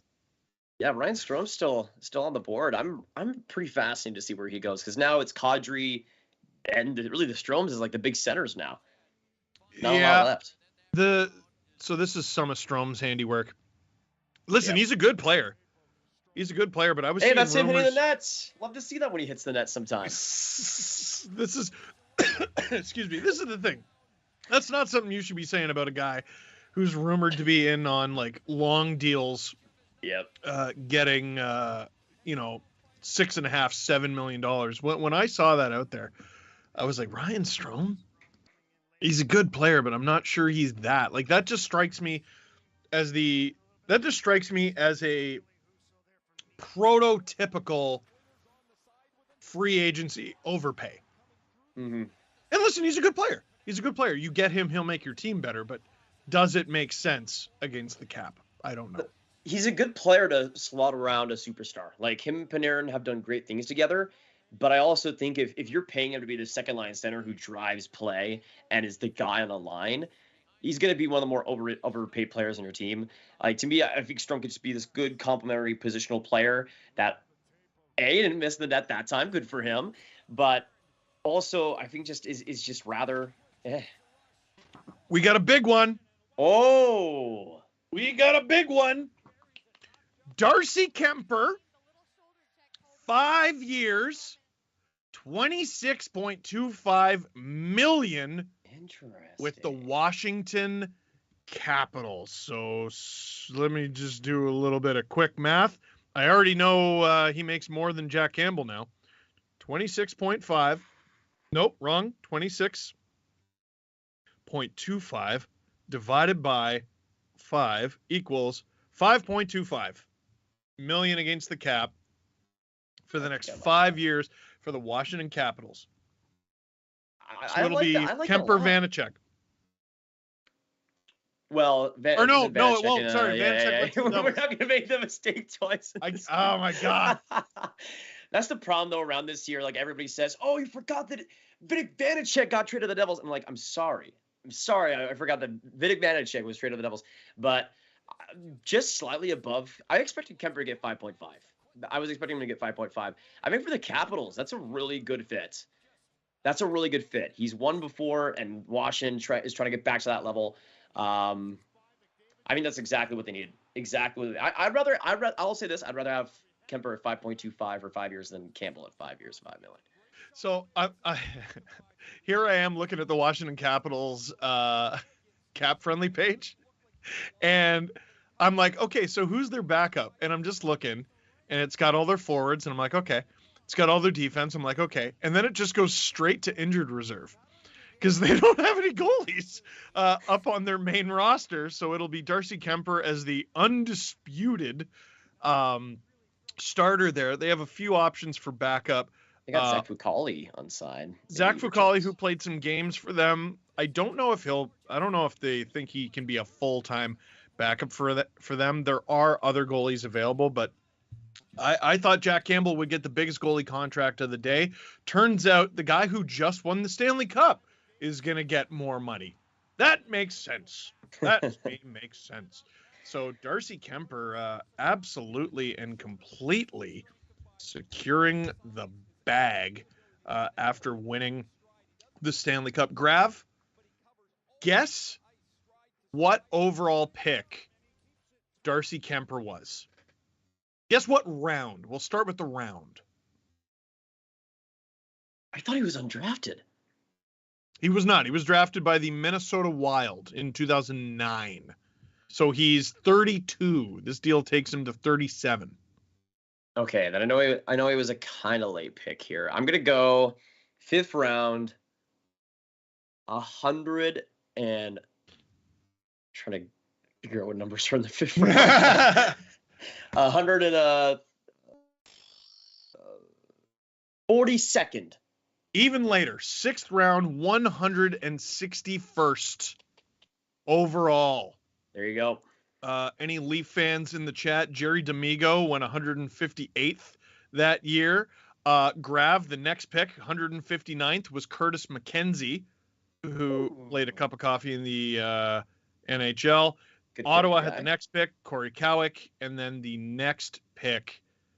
This is actually kind of interesting. The next pick was Minnesota getting Darcy Kemper, and then 162, Tampa selects Yaroslav Giannis, another goaltender. So I wonder if Kemper is the guy who Tampa wanted, and they said, "Oh shoot, we might as well get a goalie anyway." Yeah. Colorado had a 6th round pick, and they chose Brandon Maxwell. So they had an opportunity to get Darcy Kemper. They ended up getting him anyway, and it ended up being a pretty good relationship that got them a cup. Not a bad contract for a dude picked in the 6th round. Exactly. And for Kemper, that was like a payday that I felt needed to come. I've been in the NHL since 2012. The biggest contract he signed was a 2-year deal, $4.5 million. Before that, he was making 1.8 with the Coyotes for a 2-year deal. So this has been a long time coming for another true payday and a longer term one. So I'm really happy for Kemper. And I'm pretty sure there was salary retained on that deal between Arizona and Colorado, if I believe correctly. So that's why it was lower than that.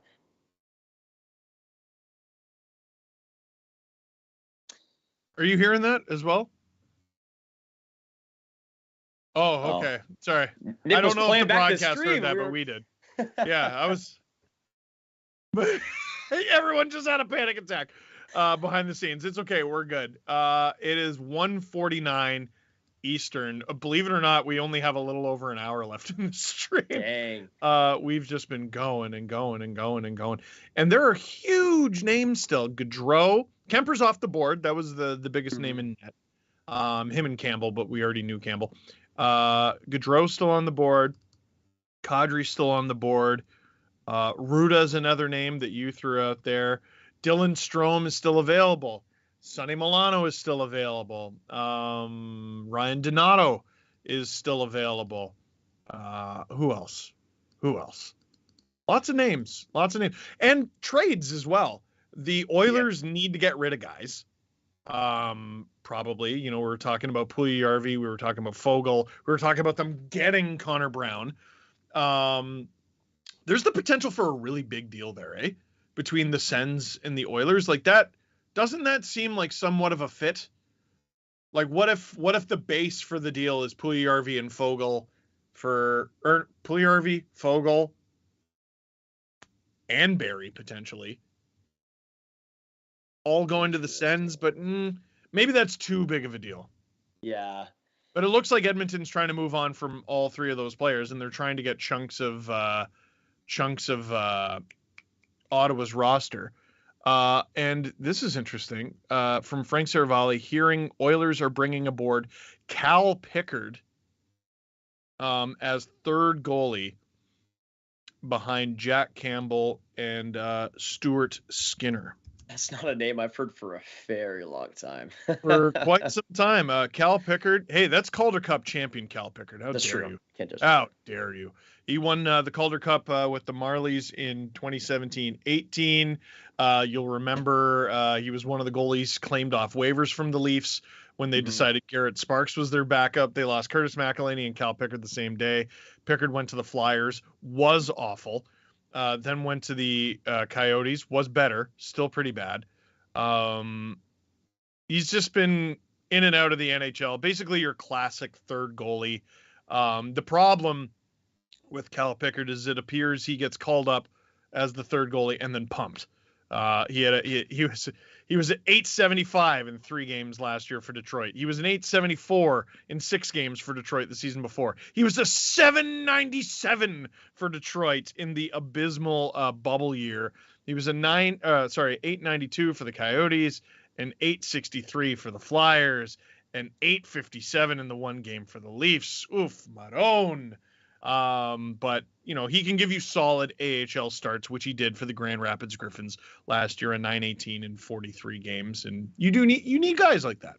You need guys. Also, Peter Shirley in the chat saying Goudreau to the Clippers. So there you go. Peter Cirelli in the chat. I hope it's him. I hope it's really him. And Nick as well texting us saying, question from me, where does Dylan Strome go? Let's actually make predictions for a few free agents. I feel like Strome's going to be a Ranger by the end of this. Day. Get both brothers? Maybe. Or maybe you just replace a brother with a brother. Oh, yeah, I guess. Oh, yeah. They're not going to be able to. Yeah, you're right. That'd be really funny. But I feel like it'd fit as maybe just a speedier playmaker than what Ryan Strome is. It was Trocheck who signed there, right? Oh, yeah. But I guess it'll depend on what he wants. He could fill in that. I guess they already got Hedel. Never mind. I'm amazed we can even keep track at this point. There's just been so much going on. Oh my goodness. I would say Boston, but Krejci's reportedly potentially coming back, so maybe not. Cap Friendly's got Bugstad, $900,000 to the Coyotes, 1 year. Just like I said. So I think with the Coyotes and also the Blackhawks, they're basically hoping everyone has a good season, playing top 6 minutes, put up some points, trade them at the deadline.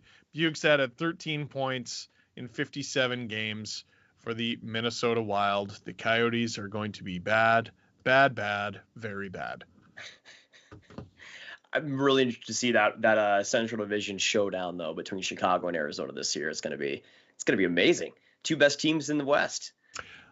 I want to ask you about this tweet that was tweeted just a few seconds ago from Andrew Berkshire, a friend of mine. Kemper getting just a hair more than Campbell is wild. Campbell was one of the worst goalies in the league from December on. Kemper has been one of the best in the league for 4 years. What do you think about that, Mr. Grav? I mean, I can see where he's coming from there. I agree that Kemper should definitely get more than Campbell. But also, I feel like one of the reasons why Kemper isn't going to get paid like $6 million plus is just because of him also having injury and inconsistency issues. Like Kemper's not going to be this like with Andrew saying that Kemper's been one of the best in the league for 4 years. That is true when you look at like just the stats season wide. But when you look at like month to month and just how inconsistent Kemper can be, I feel like that also affects the price because he's a guy that at some points you can really depend upon, and then others you're having to play your third goaltender because he's injured and your backup just got injured, and it's rough for you. But I think a lot of it is perception as well. Yeah. Because I wonder if GMs out there are looking at Colorado and they're saying, well, Kemper was successful because of Colorado. And they're looking at Campbell and they're saying Campbell was successful in spite of the Leafs, who are not exactly known for their defense. And Campbell was at the All-Star.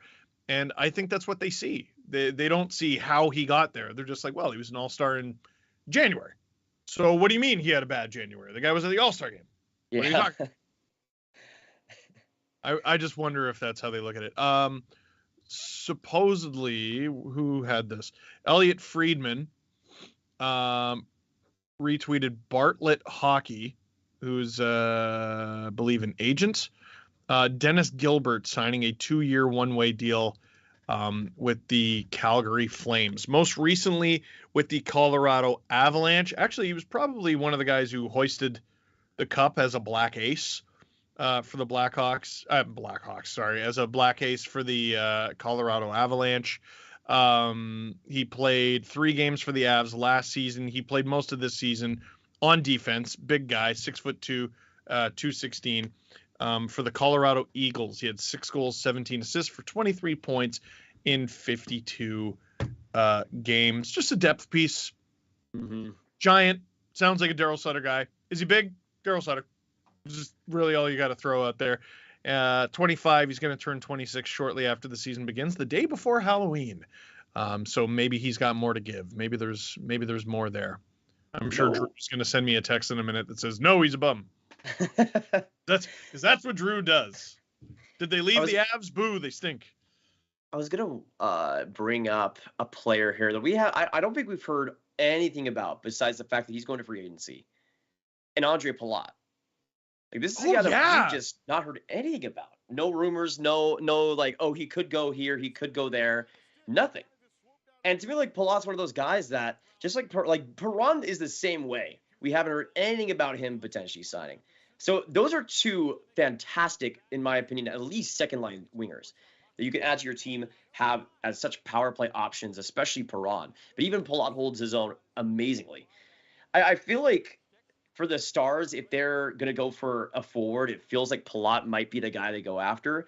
But I feel like, again, I just like the fit of Perron with the Flames as well. If they're going to go after a Gaudreau replacement. We heard that there was rumors of them potentially going after Kane if he was available. That's obviously off the board.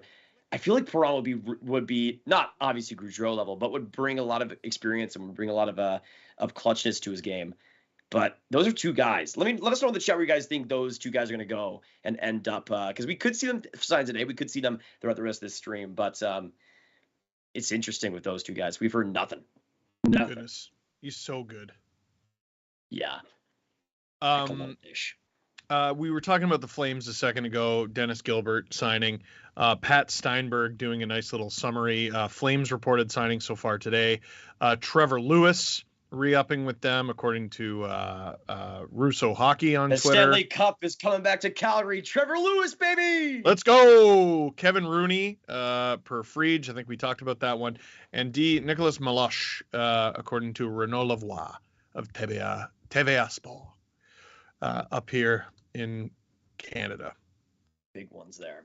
Do you know of Canada, Grav? Have you heard of it? Don't think so. Oh, okay. Is that where they play hockey? I don't know. Sometimes, just a little bit. So it is just about 2:00 here Eastern. 2:00 Eastern. Oh my God! Okay, so sorry. I gotta send this to the chat. I thought there was like Klingberg going to the Bruins 8 years. Where's the Zoom chat? I gotta send this because there is someone found the photo that I told you about of Ilya Mikheyev. It's a photo where he takes a selfie with Mike Babcock when he first signed here. What's amazing about this photo isn't that it's the first photo of Ilya Mikheyev in North America. It's not that Mike Babcock is taking a selfie. What's amazing about the photo is the gas price, because there is a gas sign behind them. I'm putting our production staff in a tough spot, so I don't expect to have the picture up immediately. The gas prices here, Grav, they were over, so we don't do per gallon. So it's going to be tough to convert for me, but it was a little over $2 a liter here. It's gone just under now. I think it's somewhere in the $1.80 to $1.90 range. It's $1.17.9 behind Ilya Mikheyev. You could have got a tank of gas for like $20-$30 less than you could now. God, that photo's a time capsule and it's only like 4 years old. Yeah, I was about to say, is that only like 3 or 4 years old? Dang. That's absolutely ridiculous. Well, and it dropped to below $1 at the beginning of the pandemic because no one was driving anywhere. So that was a really bizarre one. I think Dallas says, I think Palat will go with the Islanders or the Devils. And yeah, there was also... Here's the photo.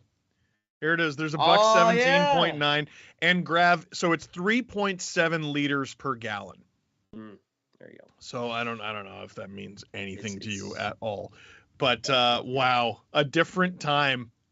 Leafs understander Todd Gilmore, Babcock taking a very Mike Babcock selfie with Ilya Mikheyev, who just became a very, very rich man thanks to the Vancouver Canucks today, signing a multi-year deal under $5 million. Arif Dean reported by Kevin Weeks that it's a priority for Nazem Kadri to be on an elite team / contender. So Philly's out. My Ducks prediction is out. Yeah. So Philly's out. Ducks are out. It depends how much of a step he thinks the Devils are going to take. Dude, I think he's staying in Colorado. I think they're going to figure it out. He's staying in Colorado. I don't know how. What other contending team could bring him on realistically? I mean, people have been saying the Flames, but they already got Lindholm. I guess he could be their second line center, maybe. But you already got Lindholm. You already got Backlund. Very important detail, though, is part of the reason the Leafs trade, getting rid of Kadri sucked, is because they tried to trade him to Calgary, and he said no. Mm-hmm. And that was going to be for TJ Brody, who ended up becoming a Leaf anyway. That's a fascinating one. I don't know how that gets done. Do we have Colorado's cap situation? Do we have it updated? Cap Friendly says 9.1.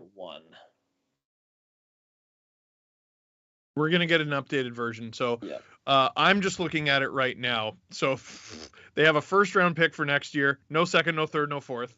They got a 5th, a 6th, and a 7th. Good for them. 9.16 in cap space. Arturi Lehkonen is still an RFA there. But that's really the only work they have to get done. They can extend Bowen Byram. But they got their goalies. They got Georgiev and Francouz. They got their D, McCarr, Johnson, Gerard, Manson, Taves, McDermott, and Byram. There's their 7 guys up front. Yeah, Lehkonen's the only other guy who needs a deal. And then there's obviously Nazem Kadri. But signing those two would give them 12 forwards up front. It's getting trade somebody.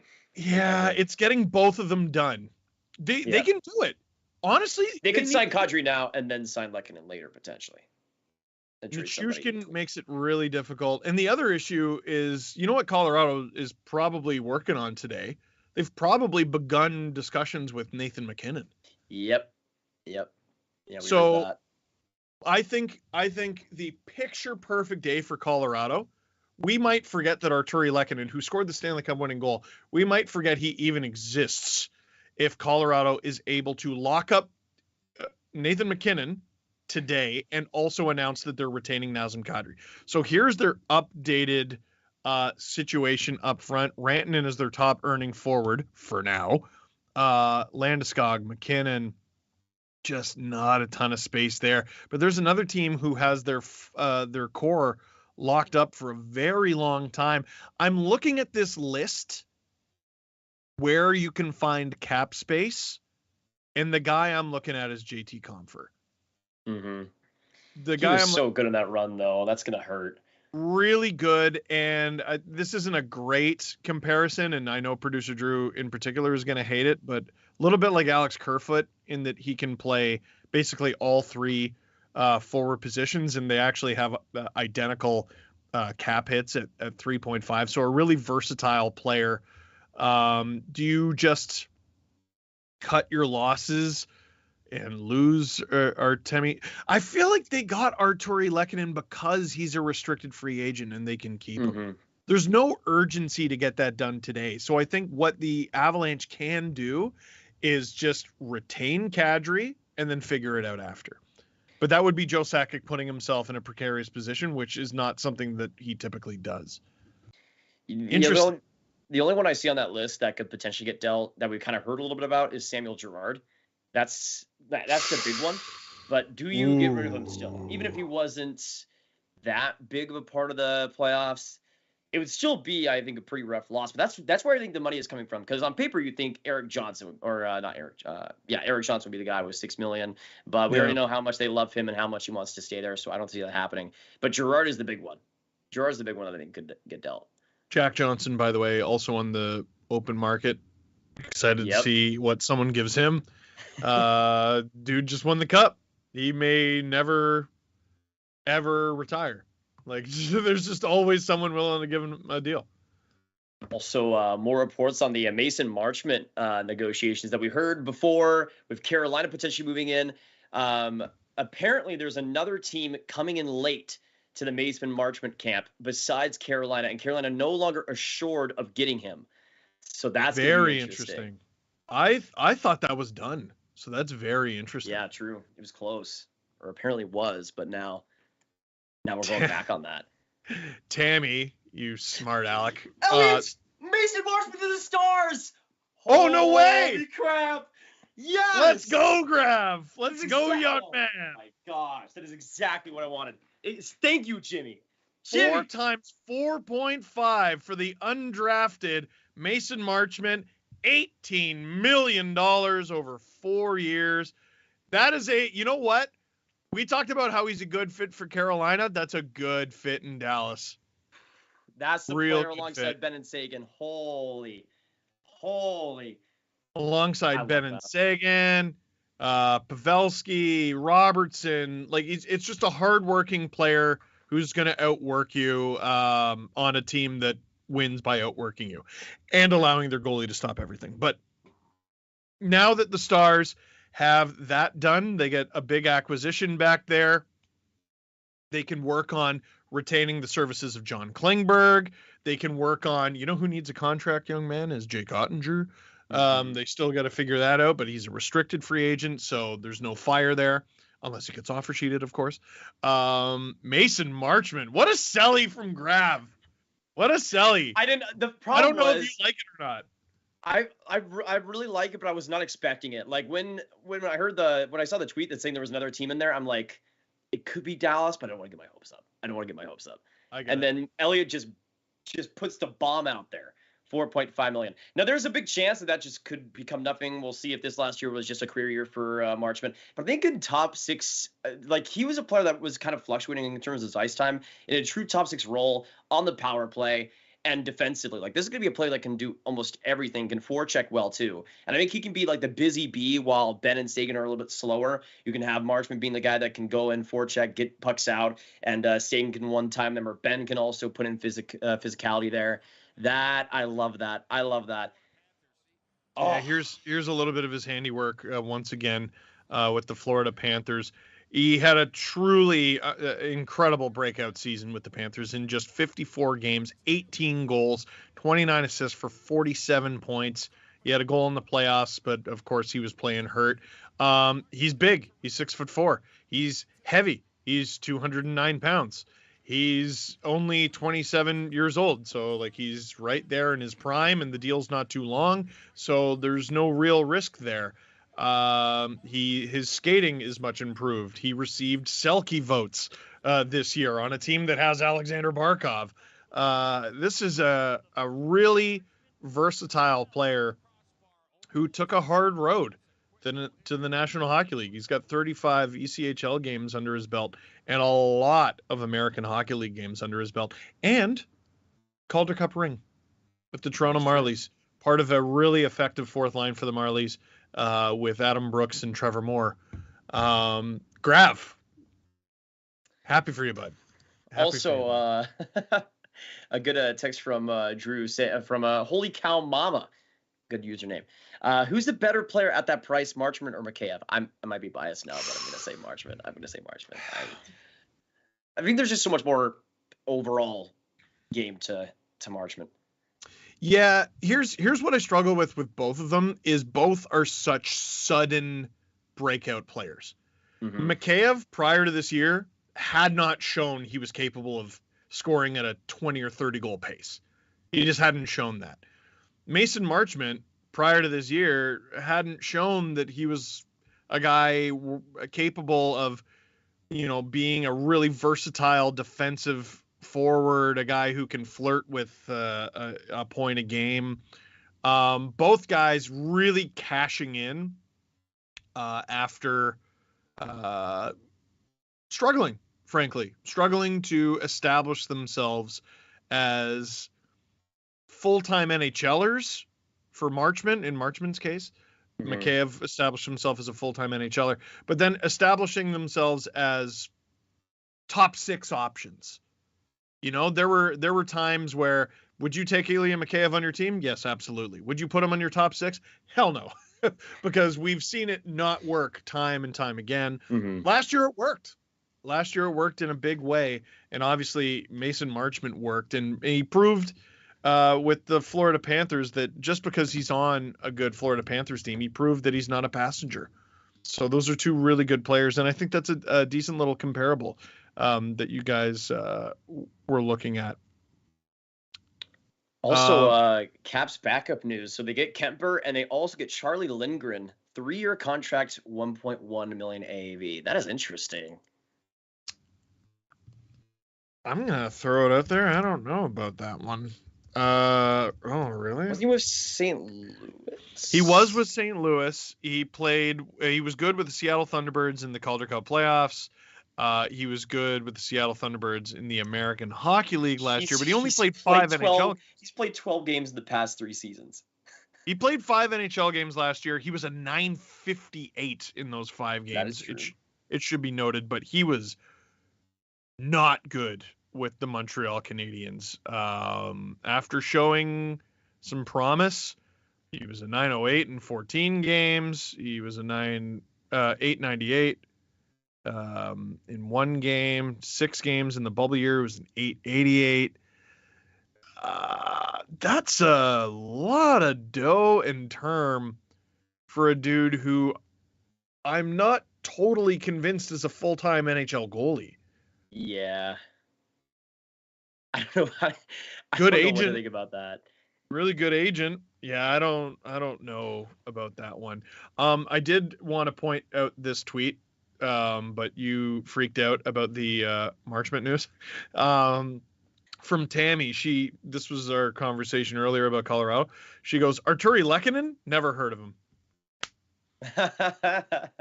Grav, like you did a few of those watch the Stanley Cup playoff streams. That's a nightmare. Yeah, that's a nightmare, man. Like series winning goal, overtime winner, and I got the name wrong. Brutal, man, brutal. That feels like something I would do though, because like in that moment, people don't realize just how excited and like how you're just in the clouds with your mind. Like it happens. You have a split second, and if it's not in your brain, it's just not there. It's just not there. That's why I think play-by-play people are the like some of the most talented, because like you'll almost never see that type of stuff, and the fact that they're so on point with it in the right moments is great. Yeah, Charlie Lindgren. Where was the other deal I was looking at? Oh, so there's a picture. This is very interesting. Luke Fox. I'll send this footage to our producers. Connor McDavid and Darnell Nurse are skating. You guessed it, at the Leafs practice facility, and they're talking at length with Jason Spezza. I'll send that to the chat, and I don't really know how important it is that we get that footage up. It's literally just 3 adult men having a conversation that we can't hear, and we can't even see 2 of their faces. But that's going around right now. So I'm going to be very reserved and calm about this and say McDavid and Mikko Lehtinen and Arturi Lehkonen and Darnell Nurse to the Leafs. It's going to happen. Mikheyev back to Toronto. Andrew Agozzino heading to the Sharks, former Penguin, I believe. Apparently, producer Nick is saying Oscar Lindblom expected to go to the Sharks. That's a good pickup. Good for him. It's a good pickup. I really didn't like the buyout there. Or was it a buyout, or was it they just didn't qualify him? I think it was a buyout because he had like a year left with $3 million. Also, Rangers Dude's 25. Trade. That is true. What did the Rangers do? So this is interesting. Rangers and the Coyotes with a deal. The Rangers have acquired defenseman Ty Emberson from Arizona in exchange for defenseman Patrick Nemeth, a second-round pick in the 2025 entry draft, and one future conditional pick. This is interesting because they apparently missed the buyout window yesterday to buy out Nemeth. And there was a lot of concern over whether they would do that. And apparently they go for the trade. So Nemeth is out. Ty Emberson's an interesting pickup, but he hasn't really progressed that much. That'll be interesting, though. It looks like mostly a cap dump there by the Rangers and a second-round pick going to Arizona. So there you go. So these deals are going to be more and more common over the summer. And the Rangers just decided to bite the bullet and do it now. Nemeth, who only had 7 points in 63 games last year, yes, he's a defenseman, but if I'm not mistaken, he's the dude who got the most obliterated by Connor McDavid in that famous goal. But he's 2.5 with a modified no trade clause as well. Not that modified because he's going to one of the worst teams in the league. He's going 2.5 against the cap this year and next. I got to tell you, giving up a second-round pick for that feels like a lot, but that's a lot of cap space for a team that feels like they're close. And you know why they feel that way? Because they just might be. According to Cap Friendly, they have Colorado's third next year. They basically have all their picks. They have their first rounder. It's really not a steep price. Now, I struggle to say this. I wanted to say, are the Rangers trying to get in on Kadri? They only have $3 million in cap space, and this only brings them up to a little over 5.5. So they probably can't get Kadri, but they could get someone else. Actually, so Frank Cirelli gives us more details on the trade. Rangers move off of Patrick Nemeth, trading him to Arizona along with a second-round pick and a future 2022 third or 2026 second, and the Coyotes have the choice. 2026? Yeah, so the Coyotes can either choose to get a 2022 third or a 2026 second. So potentially the Rangers are moving off 2 second-round picks to get rid of Nemeth. That is, so the Coyotes have the choice? Yeah, that's interesting. That's a bizarre one. That is a really interesting. Well, and it's also interesting because who knows what the 2026 draft looks like? Nobody. Literally nobody. The 2020. Oh, you know what? I was about to say next year's draft is supposed to be really, really good. 2024 is not next year's draft. That's 2 drafts from now. What a weird trade. That's a really weird trade. Rangers just like, you want picks, Arizona? We'll give you picks. Whatever it might be. We're going to see this more and more, though, because the Coyotes essentially don't have anyone playing for them. And they're going to struggle to get guys to play for them this year and going forward. They acquire Zach Kassian. Before the season was done, they acquire Nick Ritchie.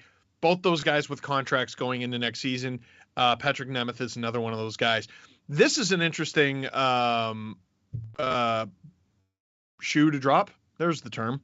From Jeremy Rutherford, Blues announced the signing of center Noel Acciari to a 1-year, $1.25 million contract. Noel Acciari is someone who Elliot Friedman had tied to the Leafs in 32 Thoughts. The Leafs got Adam Gaudette. The Leafs got Nicolas Aube-Kubel. Looks like they're not going to be able to get Noel Acciari done. He's going to the St. Louis Blues. We only have 40 minutes left in this stream.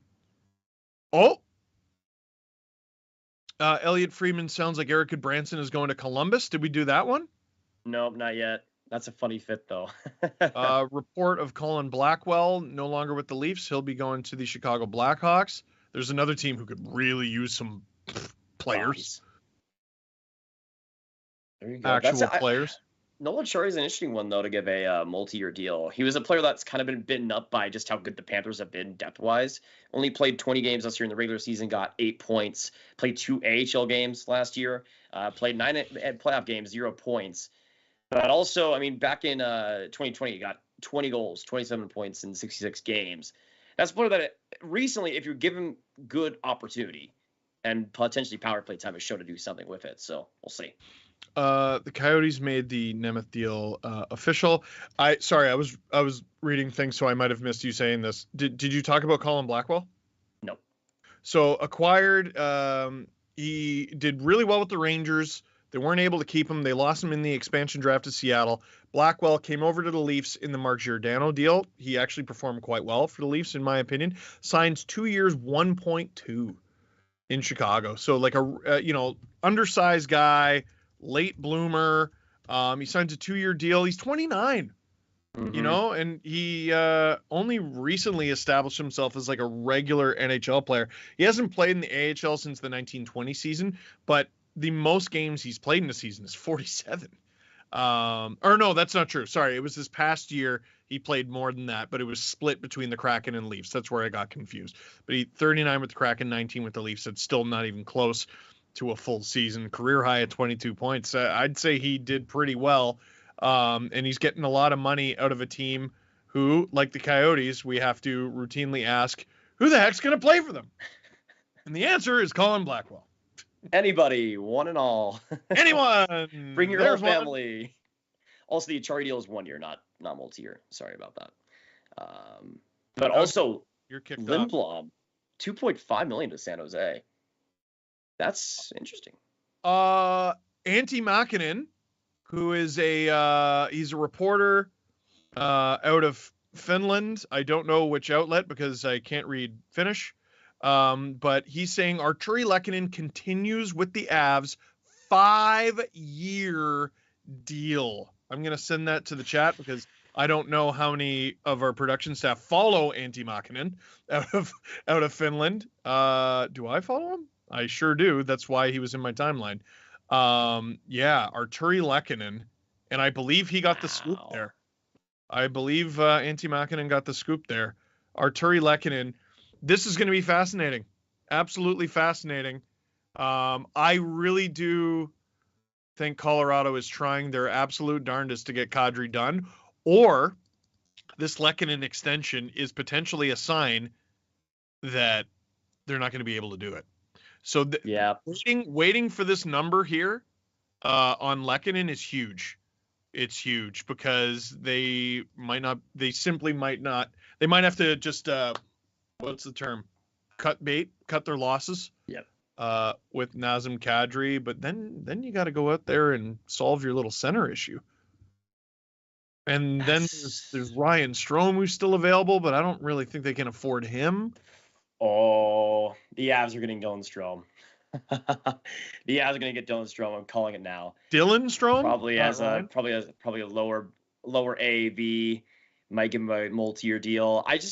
If they aren't going to sign Kadri, I feel like Sakic's going to make a good move and get Strome into like a second line position where he can play with guys like Mikko Rantanen or Arturi Lehkonen and Nichushkin. Imagine a second line of Nichushkin, Arturi Lehkonen, and Dylan Strome. Yeah. Not bad, Drew. That's not bad. It's not as good as Kadri though. It's a pretty steep drop off.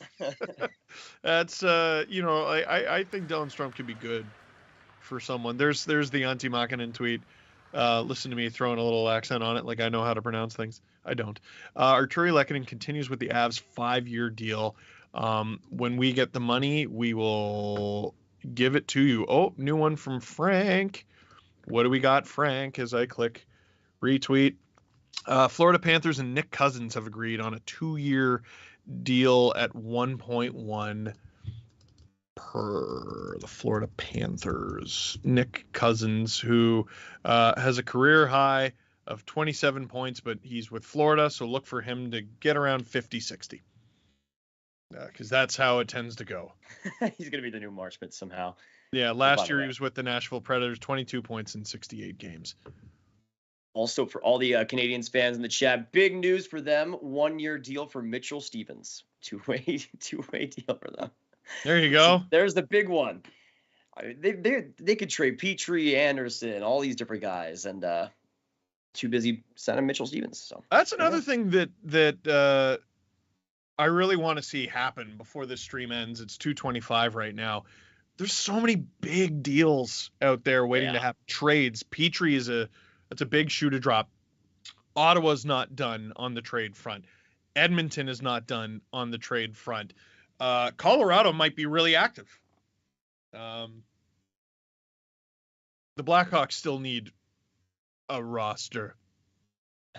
Ooh, Rangers getting another goalie, Louis Domingue, 2-year contract. And also, Elliot Freeman, hearing Justin Braun and Nick Delorier are going to Philadelphia. So Braun returns to the Flyers after getting dealt to the Rangers. Big and big. Delorier is dude, he was traded for like a first recently, wasn't he? Second, yeah. It was pretty high. He's 6'1", 220, throws his hands around a lot.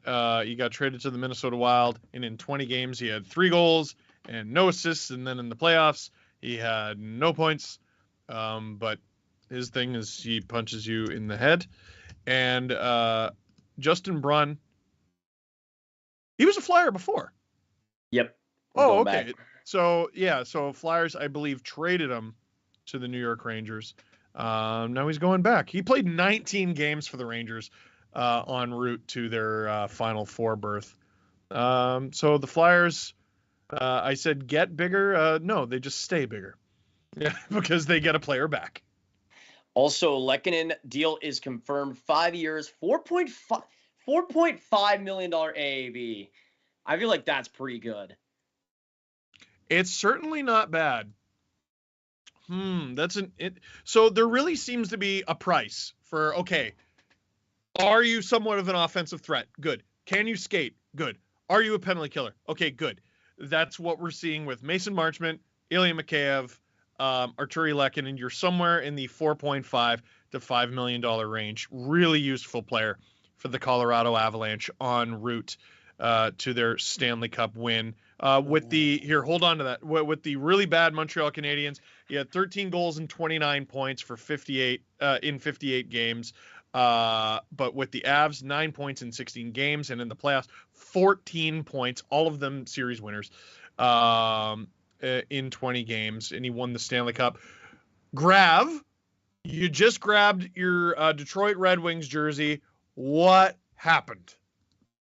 Okay, so for all the Red Wings fans in the chat that have been wondering what they could do next after Cop, we have been wondering throughout this stream, both of Andre Palat and David Perron, where they could go. And from Frank Cirelli, hearing the Red Wings and David Perron are closing in on a deal. That is a good get. That is a very good get for the Red Wings. And also kind of like a little bit like the Giroux deal where you bring in this really experienced player who could score, who can do a lot of different things for you. That's a good get. I really like that for Detroit. There's another guy who ages like wine and not milk. 57 points, 27 of them goals in 67 games for the St. Louis Blues. And in the playoffs, 13 points in 12 games, 9 of them goals. For as big of a get as this is for Detroit, that's a devastating loss for the St. Louis Blues. Mm-hmm. I think they're a team full of underrated players. They just lost one of them. David Perron's an extremely good player for that team. We know he's nasty. Thank goodness he didn't land that elbow on Kadri. Yeah. Big. He's 34, but 6'1", 202 pounds, and actually 27 goals last season. Was the second highest goal total of his career, one behind 28.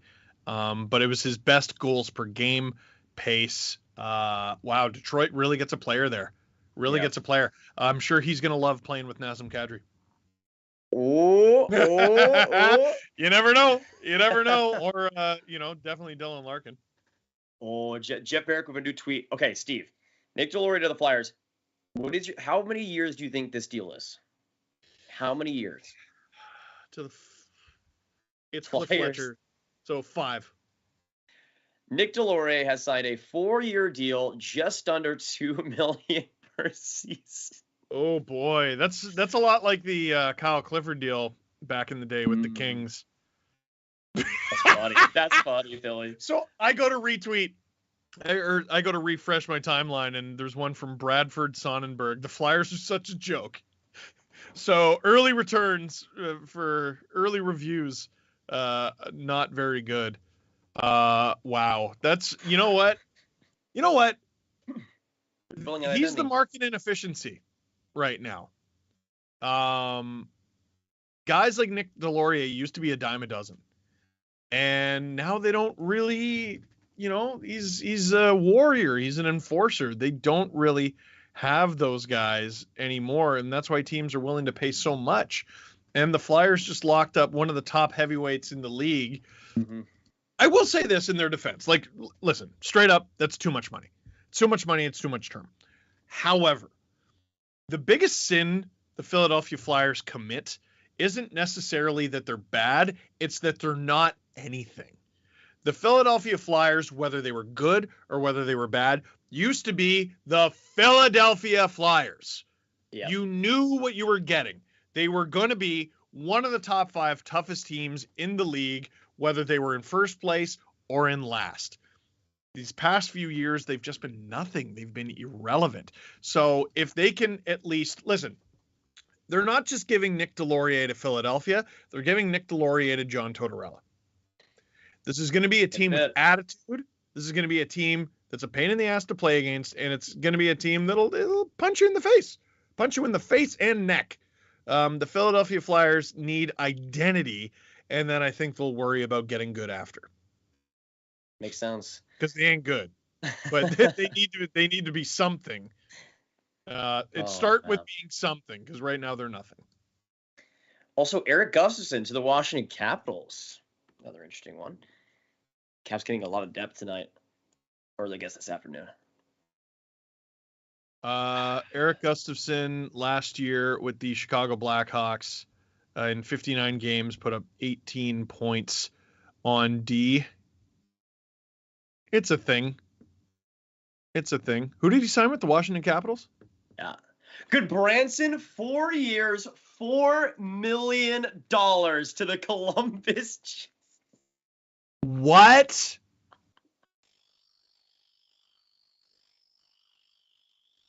Producer Nick, that's the worst deal of the day. 1,000%, he said. Elliot Friedman said, yeah, 4 times 4 in Columbus for Good Branson. Woo! Really? I was not expecting that. Just the gut punch. Yo, that guy's 30. What are you doing? Okay, no. Here. Grav. You got to understand this. Erik Branson is coming off a career year. He was literally a career year in every sense of the term. A career high in games played with 78. A career high in goals with 6. Ooh. Career high in assists with 11. Oh. A career high in points with 17. Dang. And a career high in playoff points. Tied, anyway, for a career high in playoff points with 1. Right. But $4 million underpay. You're not getting Erik Goodbranson for those things. I understand that. He's 6'5", 222. And listen, really good guy. Great teammate. Everyone raves about him. I've met him. He's a wonderful person. And will beat the crap out of you. That is so much money for a guy who is probably not going to get better as this contract ages. So that this contract as well ties the most cap that he's ever gotten with the 3-year deal he got with the Canucks back before 2018. But he originally, his first deal in the NHL, $2.5 million with the Panthers, then $3.5 with the Panthers, then $3.5 1-year deal with the Canucks, then 3-year $4 million deal, and then 1-year deal at 1.9 with the Flames, and then 4-year $4 million deal, his biggest contract yet with the Columbus Blue Jackets. Yeah, that is a I'm going to go out on a limb and say that's too much. That's too much, man. Like, listen, he can do stuff for you. But, oh, yeah, Twitter's just losing it. He was solid with the Flames, but Satyr Shah just tweeting Winnie the Pooh, looking at a piece of paper like this. At Elliot Freeman's tweet of that. I am speechless. I'm speechless. That is wow. Happy for Blue Jackets fans. You guys are gonna love him there. He's gonna be a fan favorite at least. But also, LA 824 saying good Branson's agent is a walking W. Absolutely. Oh, yeah. Unbelievable. Also, Eric Guffs and Erica Branson sang in like a span of 5 minutes. Good for them both. You know what? Tyler S on Twitter with a really good point. We're completely forgetting about two really important signings, or free agents, I should say. Two UFAs. And I was about to say the reason we're forgetting about them is because it's 2022, but someone just gave Erica Branson $16 million, so maybe that should be irrelevant. PK Subban is an unrestricted free agent, and so is Phil Kessel. Oh, yeah. Now, Subban he's a wild card. The injury question is definitely a thing, but Phil Kessel put up 52 points in 82 games last season. He hasn't missed a game since 2009. He hasn't missed a game since you were 6? It's close. When were you born? 2003. You were 6 years old the last time Phil Kessel missed a game. It's not bad. And he had 52 points last year. Is producer Nick saying what you were about to say? Yeah, Jan Ruda goes to the Pens, 3-year deal, 2.75. That's pretty good. That's a good deal for Pittsburgh. Good Branson sign for a year or more and 1.25 more. So you got to look at it that way. That's a big loss for Tampa. Noted Alan Walsh client. He's with Hedman for a while. He was 18 points in 76 games. Could we see? I don't know. I don't remember the where they play off the top of my head, but I think Ruda and Letang would be a pretty interesting pairing. Well, Ruda's a right shot. Okay. So he would probably, I imagine, be playing behind Letang. But it's a good addition. Good skater. Deceptively big, 6'3", 204. You wouldn't know that because Morgan Riley beat him up in the playoffs. But then Jan Ruda's team won. So, by the way, this morning I tweeted that Kadri was going back to the Leafs as a joke, and everyone who took it seriously, I hope you're stripped of your license.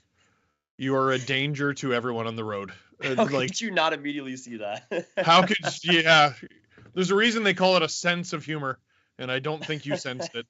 So Jan Ruda to the Penguins. I think that's a really good signing as we got about 22 minutes left here in this stream.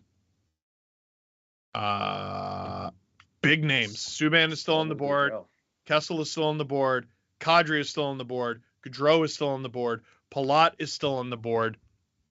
Defense is really dried up. Yeah. The goaltending market is really dried up. I know Kessel's a right winger instead of a left winger, but could maybe the Blues replace Perron with Kessel? That's an interesting thought. The memes surrounding Goodbranson are,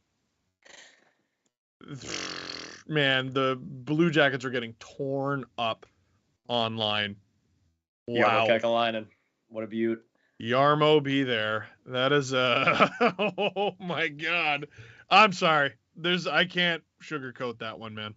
I really can't sugarcoat that one. That's a tough deal. I mean, listen, Eric Goodbranson is always going to be Eric Goodbranson. You know exactly what you're getting. But he's also not going to be better than that. Dude, I'm trying to talk. I'm trying to be complimentary of it. I can't do it. Like, it's not enough that he's a good person. Like, I know lots of good guys. None of them make $16 million. Like, that's a tough one, man. That's a tough one. To me, it's kind of a little bit weirder, too, because, I mean, the Blue Jackets do need right D, but I feel like he shouldn't be a guy that is playing on your top two pairs Maybe you have Werenski, Boquist, or maybe you have Werenski, Gavrikov, Boquist, Bean, and then maybe you could Branson your bottom pair, but I don't know. It'll be an interesting fit. Oh man. Man, oh man. Do we have anything more from the chat? Because we are things are drying up just a little bit.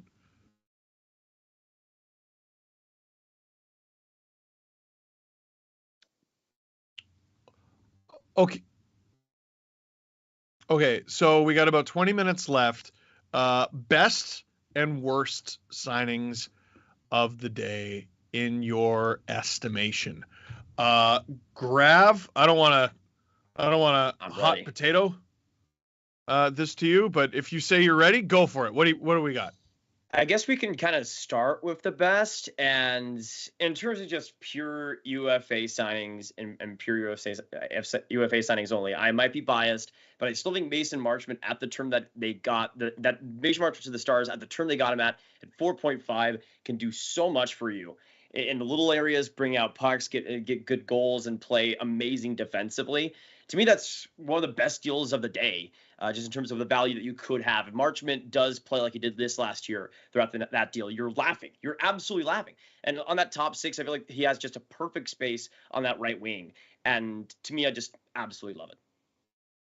I really like that Jan Rutta in Pittsburgh. I think that's a really reasonable number for a good player who we know you can win a cup with. We absolutely know you can win a cup with. Actually, you could win more than one. Without knowing the number, I really like David Perron in Detroit, but I'm going to put an asterisk on that because it could be an absolute albatross. But again, that guy's aging like wine and not milk. I do like the acquisition of Ilya Samsonov for the Toronto Maple Leafs. I think it's a good bet, because there are some injury worries with Matt Murray and everything. Even though Samsonov wasn't very good last year, he's 25. He's a former first-round pick. You hope he returns to form. And I got to say, I really like that Arturi Lehkonen extension in Colorado. I think that's a really reasonable number for a player who is not going to overwhelm in the regular season, but we know he's a playoff performer, and all that dude does is score series-winning goals, no matter what name you call him. You don't even need to call him by his proper name, and he'll still do it. So those are some of the best ones. Worst, I mean, the Branson deal is just, I can't believe that's market value in AAV or term for Eric Goodbranson. I can't believe it. I think Columbus likes to play a style like Daryl Sutter's Calgary Flames. So it could be a good fit, but boy, that is wild market value. That's wild market value, man. That's honestly wild. A couple of ones that I'm kind of on the fence about. That Nick Leddy deal, exact same. I mean, I guess I'd rather have maybe Nick Leddy than Goodbranson, but same years, same AVV.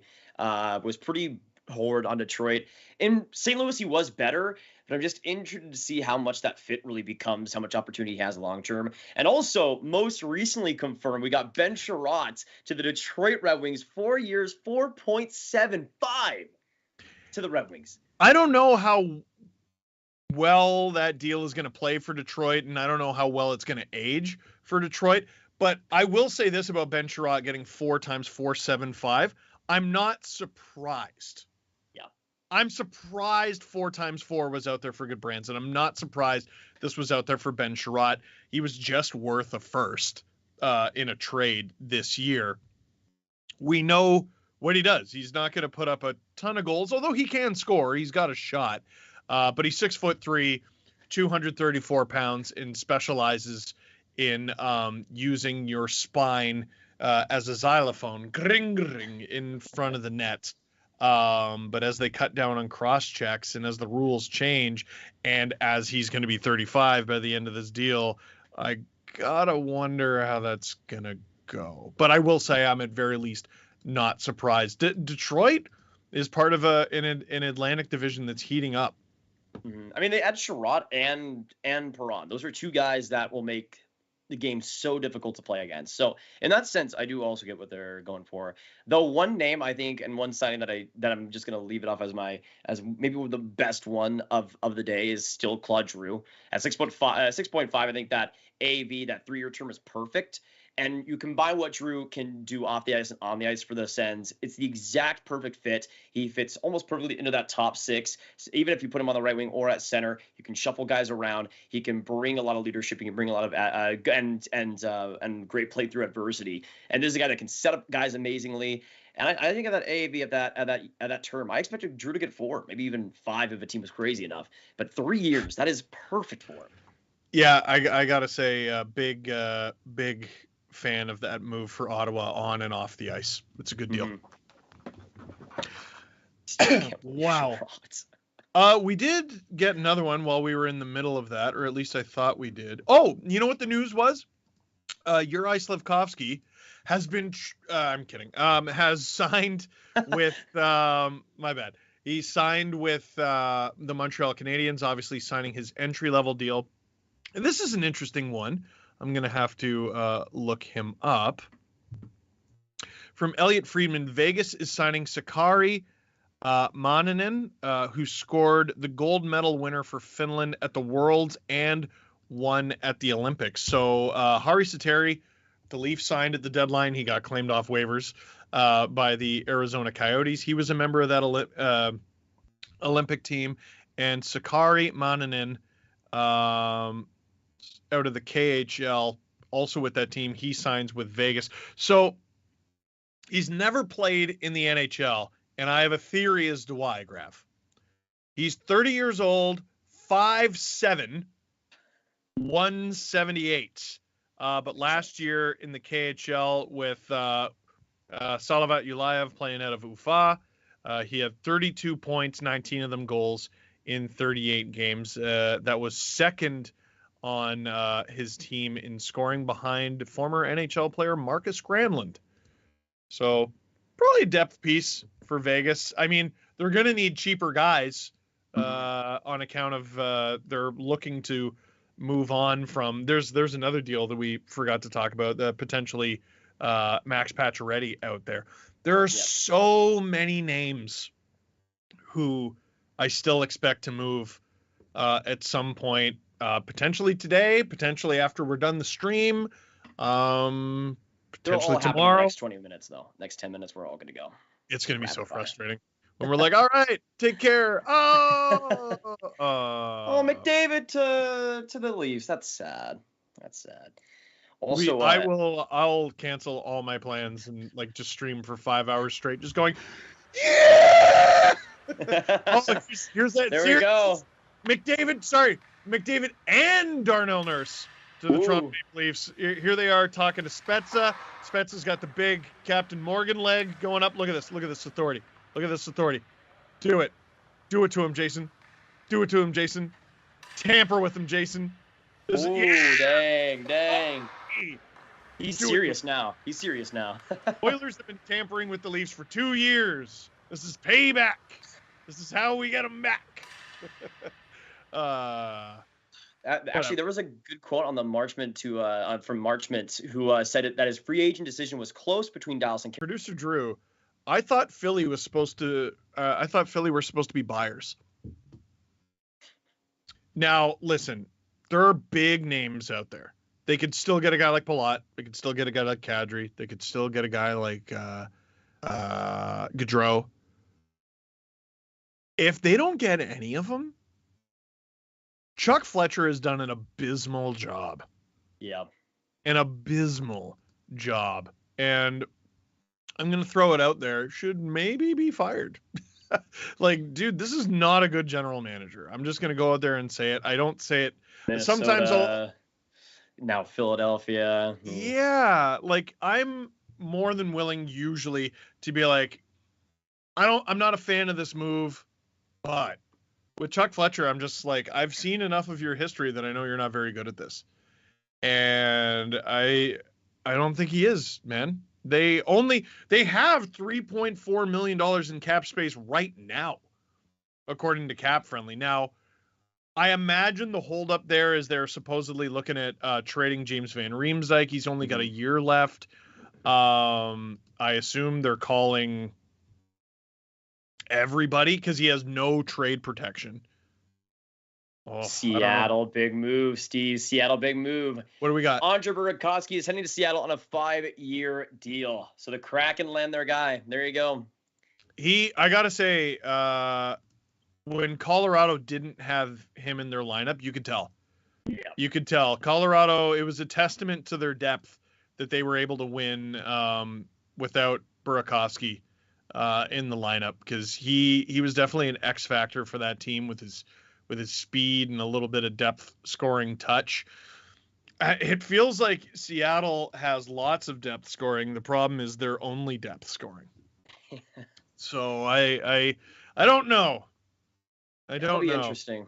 I feel like they could use a little bit more goal scoring than Burakovsky provides, but at the same time, I feel like they just needed someone.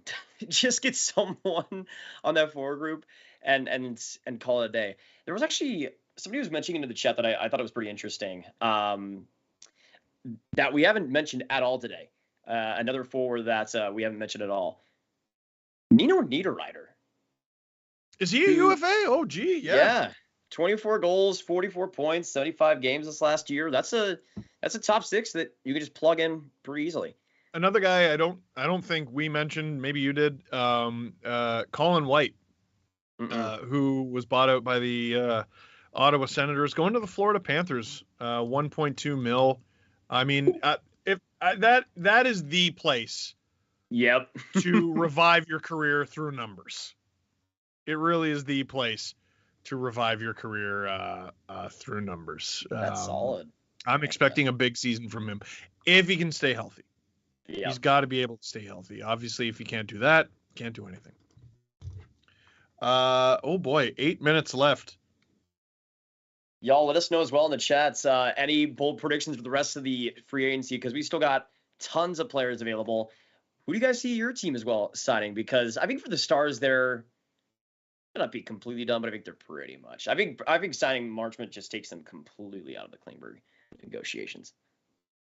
We'll see. I think, man, there are a few things really holding up the market. I think there are signings that need to happen before trades can happen, but some trades need to happen before the signings can happen. So I think what's holding things up, as much as we just made fun of the Philadelphia Flyers for not being able to do anything, I think what's holding them up is they're trying badly to get rid of JVR to bring in someone else. The issue is supposedly the asking price to take on JVR's contract is a first-round pick. And here's why this is a ridiculous league, like truly a ridiculous league. The Philadelphia Flyers are going to trade JVR to like Arizona, for example.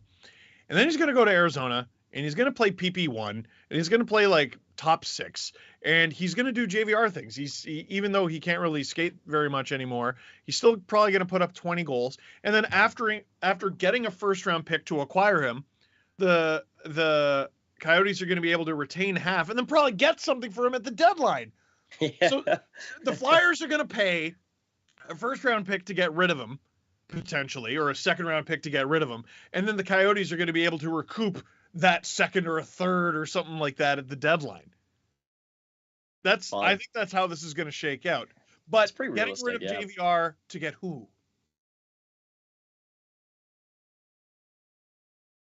Jack Johnson. That's the Flyers way, baby. Got to bring in some more. Also, Mark Staal to Florida. Eric Staal to Florida on PTO. Whoa. Weird. So, wait, sorry. You just talked about two different people. No. It's both Staal brothers. Mark and Eric are going to Florida. Yeah, those are two different guys. Yeah. I know the brothers, but the two. So, Mark Staal signed? So, Mark Staal, $750K 1 year. Then Eric Staal on a PTO to the Panthers. Eric Staal, if I'm not mistaken, did not play last year. Yeah. He played on Canada's Olympic team. Mm-hmm. He played 4 games with the wow. Okay, so this guy could still play. This is funny. He only played 4 professional games last year. Mm-hmm. With the Iowa Wild, 2 goals, 3 assists. So dude's too good for the AHL. He's 37. He's going to be 38 in October, so very early in this season. I've spoken to people about Eric Staal in the past. Dude has played just under 1,300 games in the NHL, plus 83 playoff games in his career. He was part of the 21-game run to the Stanley Cup Final with the Montreal Canadiens. And that was his second appearance in the Stanley Cup Final, because his first was with the Carolina Hurricanes back in 2006. 2006! This guy's been around forever. Part of me wonders if taking a year off wasn't the best thing for Eric Staal's career, and he comes back and, Florida needs a resident old guy. I guess this means Joe Thornton's not coming back. Yeah, I was about to say they're replacing Joe with Eric. This makes sense. So Mark Staal going to Florida, I mean, I assume he'll just be like their 6th or 7th guy.